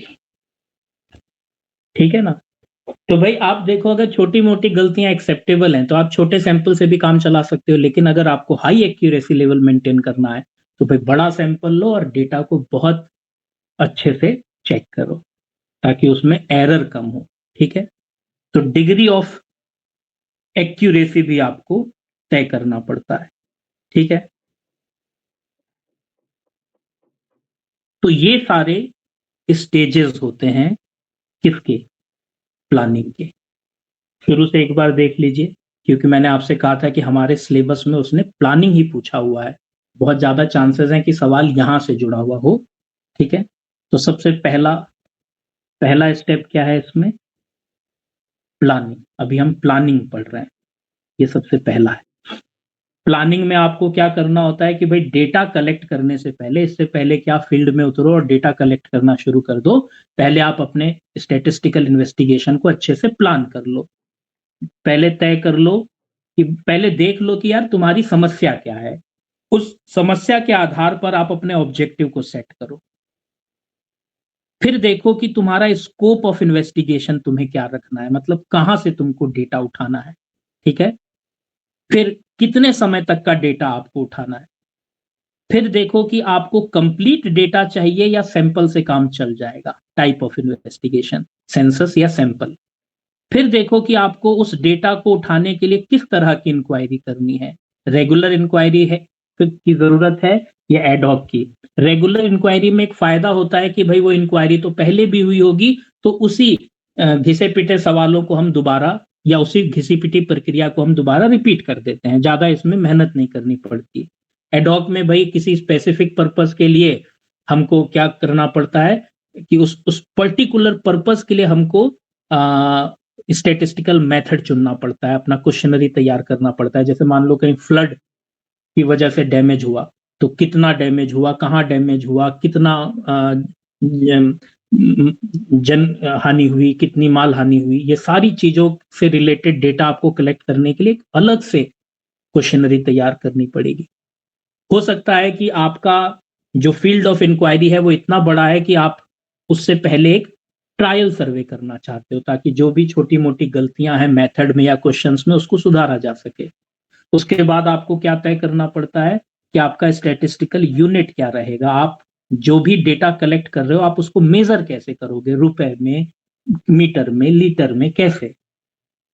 उसके बाद आपको अपना डिग्री ऑफ एक्यूरेसी तय करना पड़ेगा। आपको ये भी देखना है कि भैया आपको अगर ज्यादा एक्यूरेसी की डिमांड नहीं है तो छोटे सैंपल से काम चला लो, डिग्री ऑफ एक्यूरेसी बहुत ज्यादा चाहिए तो आपको फिर लार्ज सैंपल साइज इकट्ठा करना पड़ता है। तो ये सारी चीजें जब आप अच्छे से प्लान कर लोगे, उसके बाद आपका स्टैटिस्टिकल मेथड का प्रक्रिया शुरू होता है। उसके बाद फिर आप डेटा कलेक्ट करो, उसको ऑर्गेनाइज करो, प्रेजेंट करो, एनालाइज करो, इंटरप्रेट करो और रिपोर्ट तैयार करके सबमिट करो। यानी कि कलेक्शन तभी करना जब आप ये सारी प्लानिंग अच्छे से कर चुके होंगे, क्योंकि जब ये प्लानिंग हो जाएगी तब मुझे क्लियरली पता होगा कि मुझे डेटा क्यों कलेक्ट करना है, कहां से कलेक्ट करना है, कितना कलेक्ट करना है, कब तक का कलेक्ट करना है, उस डेटा को कैसे मेजर करना है, उसमें लेवल ऑफ एक्यूरेसी कितनी कंसीडर करनी है। इन सब बातों को ध्यान में रखते हुए जब मैं फील्ड में उतरूंगा और डेटा कलेक्ट करूंगा तो वो डेटा रेलेवेंट होगा और क्वालिटी वाला होगा, जिससे आगे का प्रक्रिया हमारे लिए आसान हो जाएगा और कंक्लूजन जो है वो इफेक्टिव होगा, जो उस प्रॉब्लम का समाधान निकलेगा वो मीनिंगफुल होगा। पहले आप मेरे को बताओ, क्या ये प्लानिंग वाला पार्ट समझ में आया? प्लानिंग ऑफ स्टैटिस्टिकल इन्वेस्टिगेशन क्या होता है? इस पर इतना जोर देने का एक ही कारण था कि यही हमारे सिलेबस का मेन पार्ट था। अगर यहां तक क्लियर है तो हैंड रेस करो, क्योंकि बाकी सारी चीजें हम थोड़ा जल्दी जल्दी पढ़ेंगे। हालांकि अभी 10 मिनट में तो सब नहीं हो सकता, लेकिन हाँ ये है कि बाकी सारी चीजों में अगर मैं थोड़ा बहुत टाइम कहीं इन्वेस्ट करूंगा तो ऑर्गेनाइजेशन में करूंगा, इसे थोड़ा सा डिटेल में समझा दूंगा और बाकी सारी चीजों को शॉर्ट शॉर्ट में बताता रहूंगा, क्योंकि आगे चल के तो वो हमें पूरा चैप्टर ही पढ़ना है ना। ये सारी चीजें तो हमको आगे चल के डिटेल में पढ़नी है, तो यहाँ पर बस एक ब्रीफ में आपको जानकारी मिल जाएगी ताकि इन्वेस्टिगेशन का एक पूरा स्टेज जो है वो आपको क्लियर हो जाए। खैर, वापस सिलेबस पे लेकर चलता हूं। बेसिकली इसने हमसे पूछा था कि भाई स्टैटिस्टिकल इन्वेस्टिगेशन क्या होता है, पढ़कर आओ, और प्लानिंग अ स्टैटिस्टिकल इन्वेस्टिगेशन, एक स्टैटिस्टिकल इन्वेस्टिगेशन को कैसे प्लान करते हैं ये पढ़कर आओ। क्या प्लान करने के बाद काम खत्म हो जाता है? अरे नहीं नहीं, प्लान करने के बाद ही तो स्टैटिस्टिकल वाली प्रक्रिया शुरू होती है ना। अब आपने सब कुछ प्लान कर लिया ना इन्वेस्टिगेशन को, अब होगा डेटा का collection, organisation, presentation, analysis, interpretation, और उस इंटरप्रिटेशन से निकलेगा एक कंक्लूजन, और उस कंक्लूजन से तैयार करोगे आप रिपोर्ट, और जिसको भी ये रिपोर्ट जमा करनी है उससे कम्युनिकेट करोगे कि देखो भैया मैंने पूरा रिसर्च किया, मैंने इन कारणों का पता लगाया है और अगर आप इनसे बचना चाहते हो तो ये इसका समाधान है। ठीक है ना, इस तरह से फिर स्टैटिस्टिकल इन्वेस्टिगेशन कंप्लीट होता है। मेन पार्ट तो वैसे यही था, प्लानिंग, लेकिन इसके बाद अगला पार्ट क्या है, कलेक्शन। तो ये तो पहला था। सेकंड क्या आ जाता है,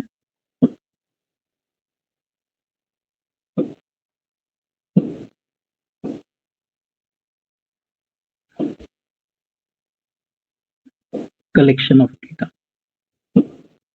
जब आप प्लानिंग कर लोगे तो उसके बाद ये प्रक्रिया अब आपकी शुरू होगी, collection of data. After planning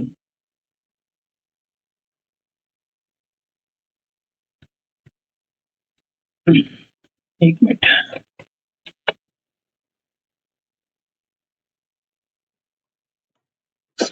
after planning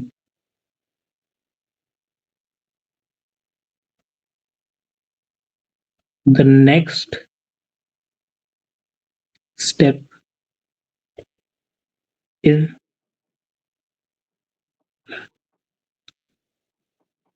collecting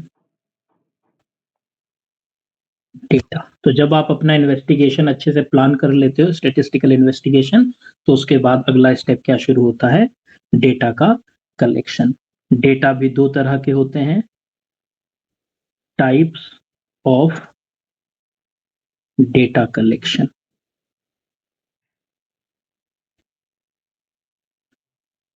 primary data,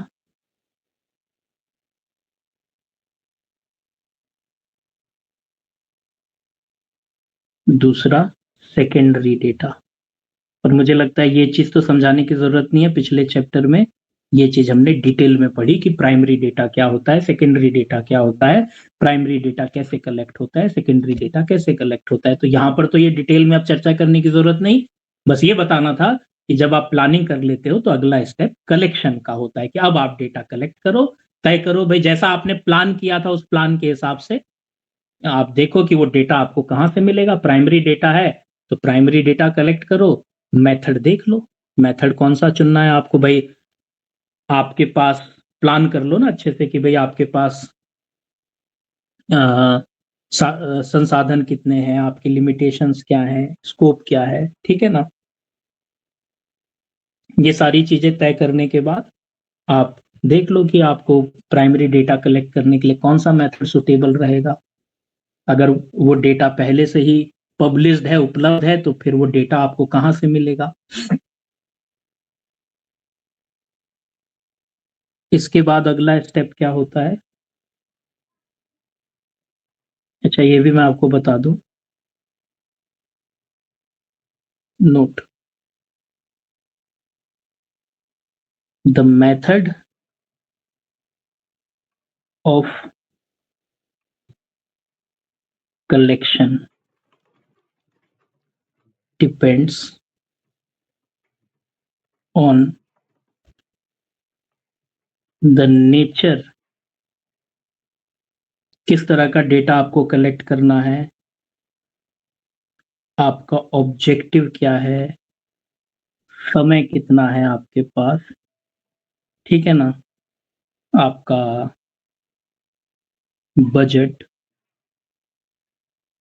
and accuracy.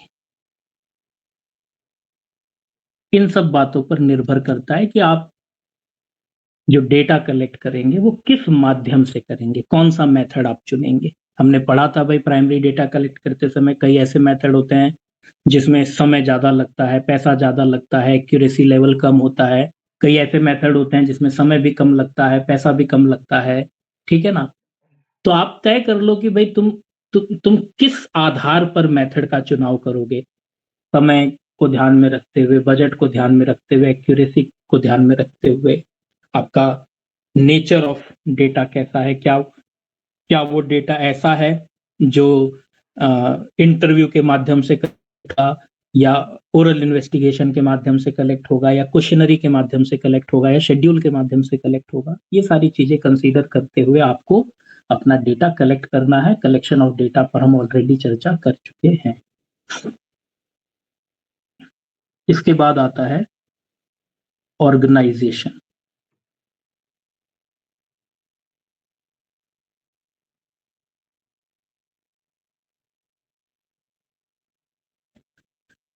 Data को ऑर्गेनाइज कैसे किया जाता है, ये तो पूरा चैप्टर ही पढ़ाना है मुझे। मतलब ऑर्गेनाइजेशन ऑफ डेटा तो पूरा चैप्टर रहने वाला है, जिसमें हम प्रॉपर पढ़ेंगे कि भाई डेटा का ऑर्गेनाइजेशन कैसे होता है। उसके बाद प्रेजेंटेशन भी पूरा का पूरा चैप्टर हमें पढ़ाना है। ठीक है, तो मुझे लगता है कि यहाँ पर खोलने से अच्छा, मतलब पूरा टॉपिक इस जगह पर खोलना ठीक नहीं रहेगा ना। जब आगे चल के मुझे पूरा चैप्टर ही पढ़ना है, तो वहां पर इस टॉपिक को हम खोलेंगे ढंग से, देखेंगे कि इसके अंदर क्या क्या है। यहाँ पर बस एक ब्रीफ में जानकारी ले लो कि डेटा को कलेक्ट करने के बाद उसको ऑर्गेनाइज क्यों किया जाता है। तो थोड़ा सा ऑर्गेनाइजेशन क्या होता है समझ लो। डिटेल में तो हम चर्चा करेंगे ही जब ऑर्गेनाइजेशन ऑफ डेटा का चैप्टर आएगा। आफ्टर collecting the data,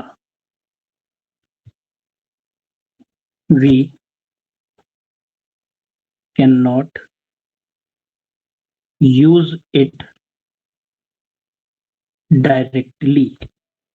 जब डेटा हम कलेक्ट करते हैं तो उसके बाद हम उसको डायरेक्टली यूज नहीं कर सकते।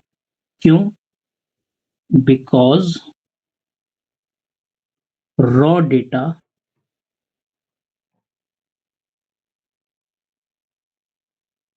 is usually large, unarranged and confusing। जो रॉ डेटा होता है वो बहुत लार्ज होता है, ज्यादा नंबर में होता है, अच्छे से अरेंज भी नहीं होता, कंफ्यूजिंग होता है। वहां से कुछ मीनिंगफुल इंफॉर्मेशन आपकी नहीं निकाल सकते आप जब तक आप उसको ऑर्गेनाइज ना करो। ठीक है ना। जैसे एक एग्जाम्पल के लिए, एक लाइब्रेरी में लाखों किताबें होंगी, लेकिन जब आप किसी लाइब्रेरियन से कोई एक पर्टिकुलर किताब मांगोगे तो आपको 2 मिनट में वो किताब निकाल कर दे देगा। इतना खजाना पड़ा हुआ है, उसकी किताबों का ढेर लगा है, लेकिन आपने जो किताब मांगी उसने 2 मिनट में निकाल के दे दी, क्योंकि वो वेल ऑर्गेनाइज्ड है। अगर वो किताबें ऑर्गेनाइज्ड ना हो, ऐसी बिखरी पड़ी हो और अनअरेंज्ड हो, तो सोचो व्यक्ति कितना पागल हो जाएगा एक किताब खोजने में। उसे एक किताब खोजने में 10 दिन भी लग सकते हैं। तो अगर आपके पास इतना सारा डेटा उपलब्ध है तो वो आपके काम तभी आ सकता है जब आप उसको अच्छे से ऑर्गेनाइज करो। अगर आप उसे अच्छे से ऑर्गेनाइज नहीं करोगे तो फिर आपके किसी काम का नहीं रहेगा। तो ऑर्गेनाइज करना जरूरी है। तो we need to organise it properly in a clear and systematic manner।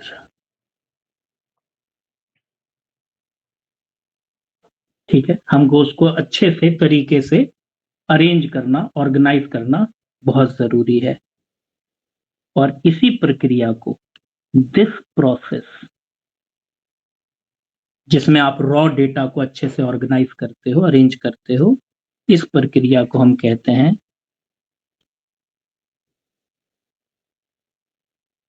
Organisation of data. अब सवाल आता है कि ऑर्गेनाइजेशन कैसे होगा। ठीक है ना। ऑर्गेनाइजेशन ऑफ डेटा को आप ऐसे भी डिस्क्राइब कर सकते हो, organisation of data means arranging the collected data in a proper and orderly manner या orderly form so that it becomes easy to understand,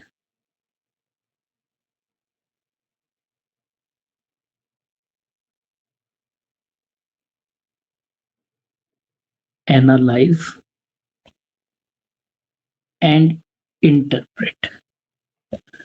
तो भाई ऑर्गेनाइजेशन का मतलब क्या हुआ कि जो भी कलेक्टेड डेटा है उसको ऑर्डरली मैनर में अरेंज करना ताकि वो डेटा को समझना, एनालाइज करना और इंटरप्रेट करना आसान हो जाए। ठीक है, अब ये ऑर्गेनाइजेशन होता कैसे?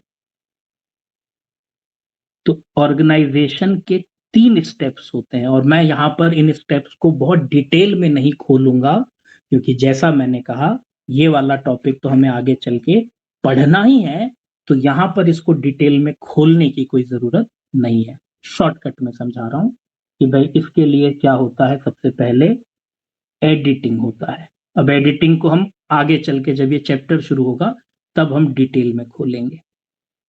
तो भाई रेलेवेंट जो डेटा है उसको एडिट कर दो, उसको छांट के किनारे कर दो, है ना।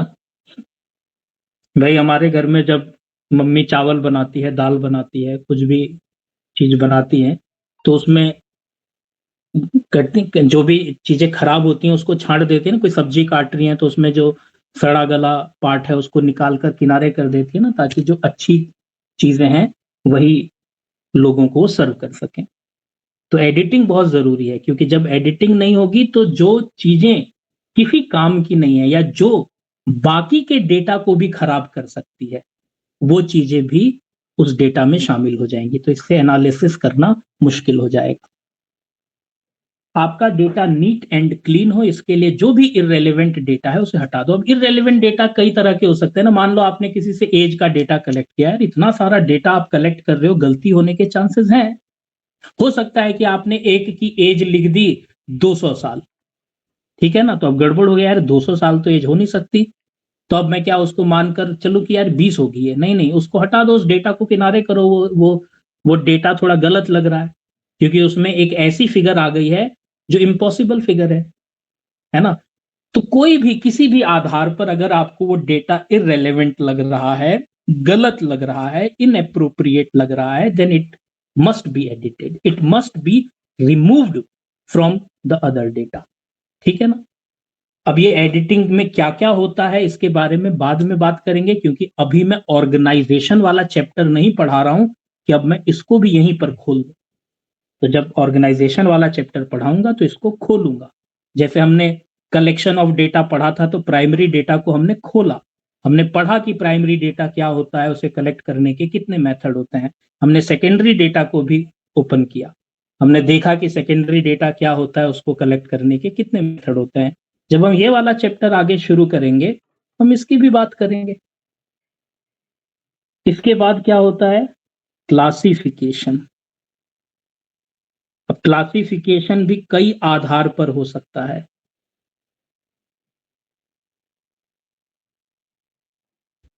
Chronological classification, geographical classification, quantitative classification, qualitative classification, दुनिया भर के क्लासिफिकेशन के क्राइटेरिया होते हैं। बाद में खोलेंगे, मतलब डेटा को क्लासिफाई करना है, ठीक है ना। जैसे जगह के आधार पर, समय के आधार पर, एज के आधार पर, क्वालिटी के आधार पर, ठीक है ना। और टेबुलेशन, और जो भी डेटा आपने कलेक्ट किया है उसको टेबल बनाकर प्रेजेंट करना है, जैसे कि कॉलम और रोज में उसको प्रेजेंट करना है। तो टेबुलेशन क्या होता है ये भी हम आगे चल के समझेंगे, ठीक है ना। तो एडिटिंग, क्लासिफिकेशन एंड टेबुलेशन, ये 3 चीजें किस में आती हैं? ऑर्गेनाइजेशन में। यानी कि जो भी डेटा आपने कलेक्ट किया उसको क्या करना है? ऑर्गेनाइज करना है। ऑर्गेनाइजेशन के बाद क्या आता है? Fourth, presentation. ये सब स्टैटिस्टिकल मेथड्स है ना, जो हमने पढ़ा था स्टैटिस्टिक्स की डेफिनेशन में, कि स्टैटिस्टिक्स एज अ साइंस क्या है, collection of data, organisation of data, presentation of data, वही सब चल रहा है, मगर किसी इन्वेस्टिगेशन के रिस्पेक्ट में। Presentation of data,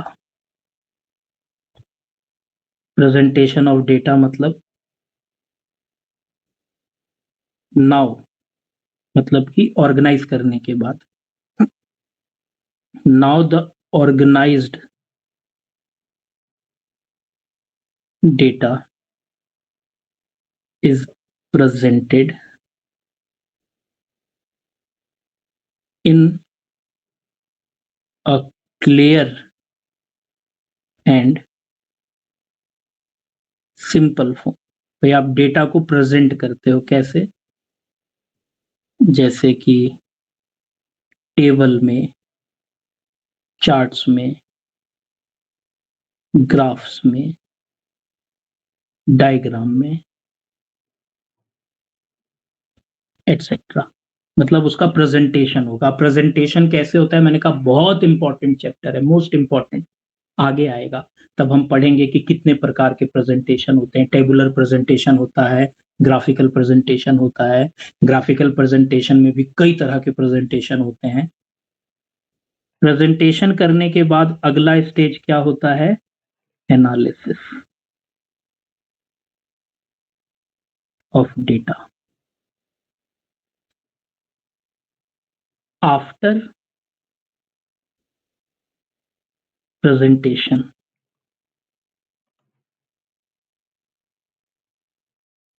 the data is analyzed using statistical methods. यानी कि जब आप डेटा को अच्छे से प्रेजेंट कर लेते हो तो उसके बाद कोई स्टैटिस्टिकल मेथड अप्लाई करके उसका एनालिसिस करते हो। ये भी हमें आगे चल के पढ़ना है। पता नहीं कितने तरह के स्टैटिस्टिकल मेथड होते हैं जो हमारे कोर्स में होंगे, हम वो पढ़ेंगे। जैसे कि एग्जांपल के लिए हम एवरेज निकालते हैं। एवरेज भी कई तरह के होते हैं ना, जैसे मीन, मीडियन, मोड, एटसेट्रा। ठीक है ना। हम डिस्पर्जन कैलकुलेट करते हैं, हम कोरिलेशन कैलकुलेट करते हैं, एटसेट्रा। ये सब स्टैटिस्टिकल मेथड होते हैं। आप इनको अप्लाई करके डेटा का एनालिसिस करते हो। जब आप डेटा का एनालिसिस कर लेते हो तो फाइनली क्या आता है, इंटरप्रिटेशन।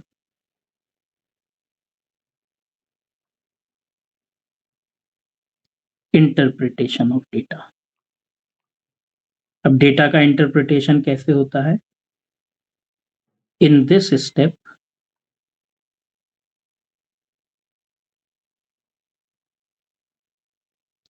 Conclusion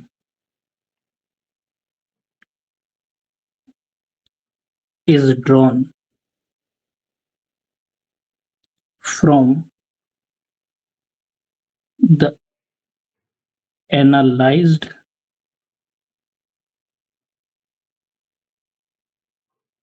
data. जो भी डेटा आपने एनालाइज किया उसके आधार पर आप किसी कंक्लूजन तक, किसी निर्णय तक, किसी रिजल्ट तक पहुंचते हो। ठीक है ना। और याद रखना, जब आप डेटा का इंटरप्रिटेशन करते हो तो इसके लिए बहुत जरूरी है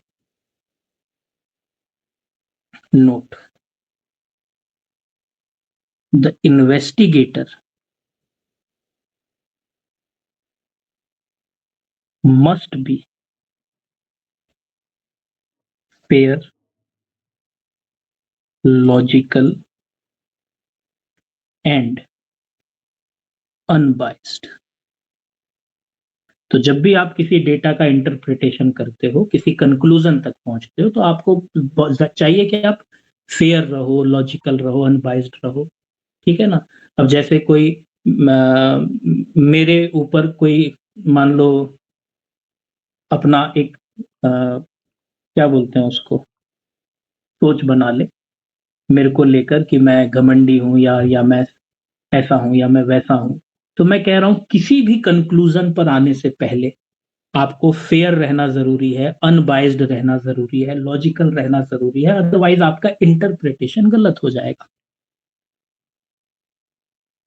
और जब आप इंटरप्रिटेशन कर लेते हो, रिज़ल्ट निकाल लेते हो, यानी कि आपने पूरा समस्या को अच्छे तरह से इन्वेस्टिगेट कर लिया है और क्या उस समस्या का कारण है, आपने उसको पूरा इंटरप्रेट कर लिया है, आप कंक्लूज़न तक पहुँच चुके हो, ठीक है? अब जब कंक्लूज़न तक पहुँच चुके हो, तो जिसने भी आपको ये रिसर्च करने के लिए कहा था, उस पार्टी के साथ अब कम्युनिकेट करना है, तो कम्युनिकेट कैसे होगा?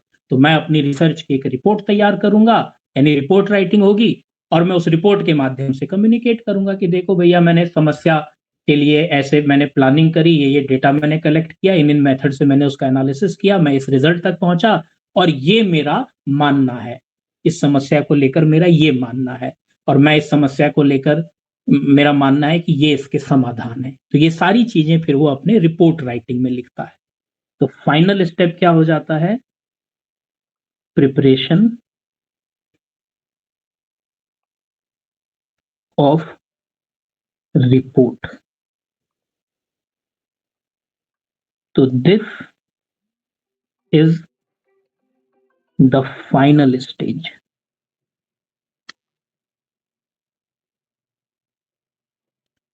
A report is prepared on the findings and conclusions। ठीक है ना? अब रिपोर्ट के भी कई सारे फीचर्स होते हैं, रिपोर्ट के भी कई सारे क्या बोलते हैं कि कैरेक्टरिस्टिक्स होते हैं, है ना? अब रिपोर्ट के क्या-क्या फीचर्स होते हैं, ये सब रिपोर्ट राइटिंग में पढ़ा जाता है, ये सब बिज़नेस कम्युनिकेशन का पार्ट है। अच्छी बात ये है कि ये सब हमारे सिलेबस का हिस्सा नहीं है। एक रिपोर्ट कैसे तैयार की जाती है, अच्छी रिपोर्ट कैसे लिखी जाती है, ये सब राइटिंग स्किल्स में पढ़ा जाता है। राइटिंग स्किल्स जो कि हमारे बिज़नेस कम्युनिकेशन का पार्ट है। तो यहाँ पर हमको उतना डिटेल में नहीं जाना है। फाइनल स्टेप ये है कि एंड में हम एक रिपोर्ट बनाकर सबमिट करते हैं और इस रिपोर्ट के माध्यम से हम क्या करते हैं? कम्युनिकेट करते हैं। याद रखना, report is a device that communicate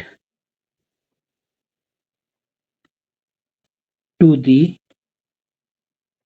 reader, जो भी वो रिपोर्ट पढ़ रहा है, about the work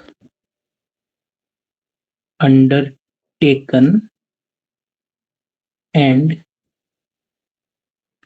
the conclusion drawn by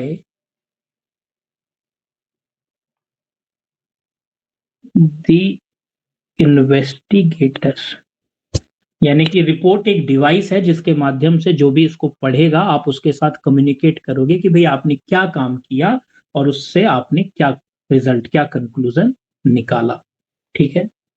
इस तरह से हमारा इन्वेस्टिगेशन, जो स्टैटिस्टिकल इन्वेस्टिगेशन है, वो पूरा होता है। क्या आपको ये टॉपिक क्लियर हुआ? स्टैटिस्टिकल इन्वेस्टिगेशन, जो चीजें हमने यहाँ पे शॉर्ट में पढ़ी वो चीजें हमें आगे डिटेल में पढ़नी है, इसलिए शॉर्ट में पढ़ी। ठीक है? तो स्टैटिस्टिकल इन्वेस्टिगेशन क्या है, प्लानिंग ऑफ स्टैटिस्टिकल इन्वेस्टिगेशन क्या है। इनफैक्ट मैंने प्लानिंग के अलावा भी बाकी स्टेजेस को समझा दिया। अब बाकी स्टेजेस में ये वाला तो हम ऑलरेडी पढ़ चुके हैं और बाकी के धीरे धीरे आगे चल के पढ़ेंगे एक एक करके। हाँ, एक सैंपल इन्वेस्टिगेशन, सेंसस इन्वेस्टिगेशन क्या होता है, इसके बारे में कल चर्चा करेंगे। कल एक नया टॉपिक शुरू होगा और उस नए टॉपिक की शुरुआत इसी बात से करूंगा कि सेंसस इन्वेस्टिगेशन क्या होता है, सैंपल इन्वेस्टिगेशन क्या होता है। ठीक है? सैंपलिंग वाला टॉपिक कल शुरू करूंगा और मोस्ट इंपॉर्टेंट है ये टॉपिक। ठीक है? एग्जाम के पॉइंट ऑफ व्यू। वैसे तो सारी चीजें ही इंपॉर्टेंट हैं और मैं पढ़ा भी पॉइंट टू पॉइंट रहा हूं। इसमें भी अगर कोई काट छांट करे कि यार इसमें ये पढ़ लो, ये छोड़ दो, तो फिर तो जाती हो जाएगी। ठीक है ना? तो ये सारी चीज़ें आप ज़रूर दोहरा लेना, है ना? क्योंकि मेरा मानना है कि अगर आप इसको दोहराएँगे नहीं तो आप पहले तो ये नहीं समझ पाएँगे कि मैं कहाँ अटक रहा हूँ और दूसरी चीज़ कि खुद से जब तक आप नहीं पढ़ोगे तब तक आदत नहीं होगी पढ़ने की और एग्ज़ाम जब आ जाएगा तो उसके 1 महीने, डेढ़ महीने पहले जब पढ़ने बैठोगे, तो बॉडी ना मतलब आपके दिमाग को कोऑपरेट नहीं करेगी। भई आदत होनी चाहिए ना, हम हैबिचुअल होने चाहिए कि यार मेरे को पढ़ने की आदत है, तो अचानक से एग्ज़ाम आ गया तो दिमाग पे ना एक्स्ट्रा प्रेशर नहीं आता, ठीक है ना? बॉडी एग्ज़ॉस्ट नहीं होती, ठीक है ना? तो आदत बनी रहेगी तो एग्ज़ाम टाइम में आपको पता भी नहीं चलेगा कि आप 5 घंटा, 6 घंटा, 7 घंटा रोज़ पढ़ रहे हो और कुछ आपको फ़र्क भी नहीं पड़ रहा है। अदरवाइज़ अगर आप ज़्यादा पढ़ने की आदत ना डालो और अचानक से 1 महीना पहले एग्ज़ाम में घर में बैठकर खुद को बंद कर लो और 8-8, 10-10 घंटे पढ़ने लग जाओ तो एकदम एग्ज़ॉस्ट हो जाओगे भई, एकदम पागल हो जाओगे। फिर मुझे नहीं लगता है कि आपकी परफ़ॉर्मेंस 100% आ पाएगी एग्ज़ाम में क्योंकि हमारे शरीर को, हमारे दिमाग को आदत नहीं है उतना देर तक बैठकर पढ़ने की। और क्योंकि हमने अपने दिमाग को, शरीर को एकदम झोंक दिया है 1 महीना पहले कि 10-10 घंटा, 11-11 घंटा बैठ के पढ़ रहे हैं, तो फिर वो चीज़ ना नेगेटिव हो जाती है। फ़ायदा नहीं करती, उल्टा नुकसान देने लगती है। तो अभी से आदत बनाओ, 2 घंटा, 3 घंटा पढ़ने की, धीरे-धीरे उसको बढ़ाओ ताकि एग्ज़ाम टाइम में ये चीज़ें बहुत ज़्यादा प्रभावित ना करें आपको। नोट दे दें। अब विशेष ने मेरे से ऐसे बोला अब तो कसम से खाना खाने के बाद ही नोट्स भेजूँगा। अब जब आराम से खाना खा लूँगा, खाना खा के अब जब लेटूँगा तब भेजूँगा। ये ठीक है। ये विशेष गुप्ता की विशेषता है, ये बात मैंने नोट कर ली। ठीक है? Enumeration please sir. अब प्लीज़ बोल दिया तो चलो भेज दूँगा, वरना तो अभी मूड चेंज हो गया था मेरा। अभी भेज दूँगा। कभी-कभी अगर मान लो एकदम एकदम से ना भेज पाऊँ तो कई बार तो मैं एकदम से इसलिए नहीं भेज पाता, कई बार भूल जाता हूँ और कई बार जैसे ही पढ़ाकर उठता हूँ, फिर मेरे लिए नीचे से खाना आ जाता है। फिर मैं सोचता हूँ कि चलो खाना खा के आराम से भेज दूँगा, फिर आराम से थोड़ा इधर-उधर दिमाग एंगेज हो जाता है, तो कभी-कभी टाइम लग जाता है। पर मैं अभी आपको तुरंत भेजता हूँ भाई, क्या बात कर दी। अभी सब यहीं पर रहो। सर ऑटो करेक्ट मुझे किसी दिन मरवाएगा।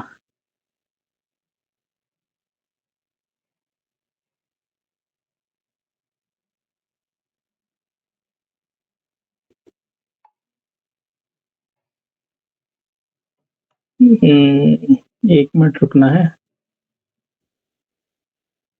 क्योंकि ये जो मैं यहाँ पे लिखता हूँ ना, ये फिर मेरे मोबाइल में अपडेट होता है, सिंक होता है, फिर मैं मोबाइल से भेजता हूँ आपको नोट्स। क्योंकि इसमें मेरा कोई व्हाट्सएप वगैरह नहीं चलता है, केवल नोट्स के लिए है। 1 मिनट रुकना है।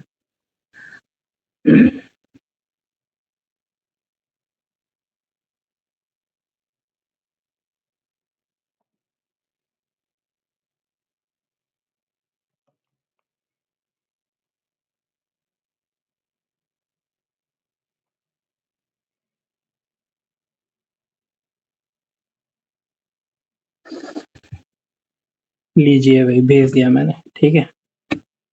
अब कल मिलते हैं, कल कुछ नया टॉपिक शुरू करेंगे। आप प्लीज़ एक बार इसको रिवाइज़ ज़रूर कर लेना, है ना?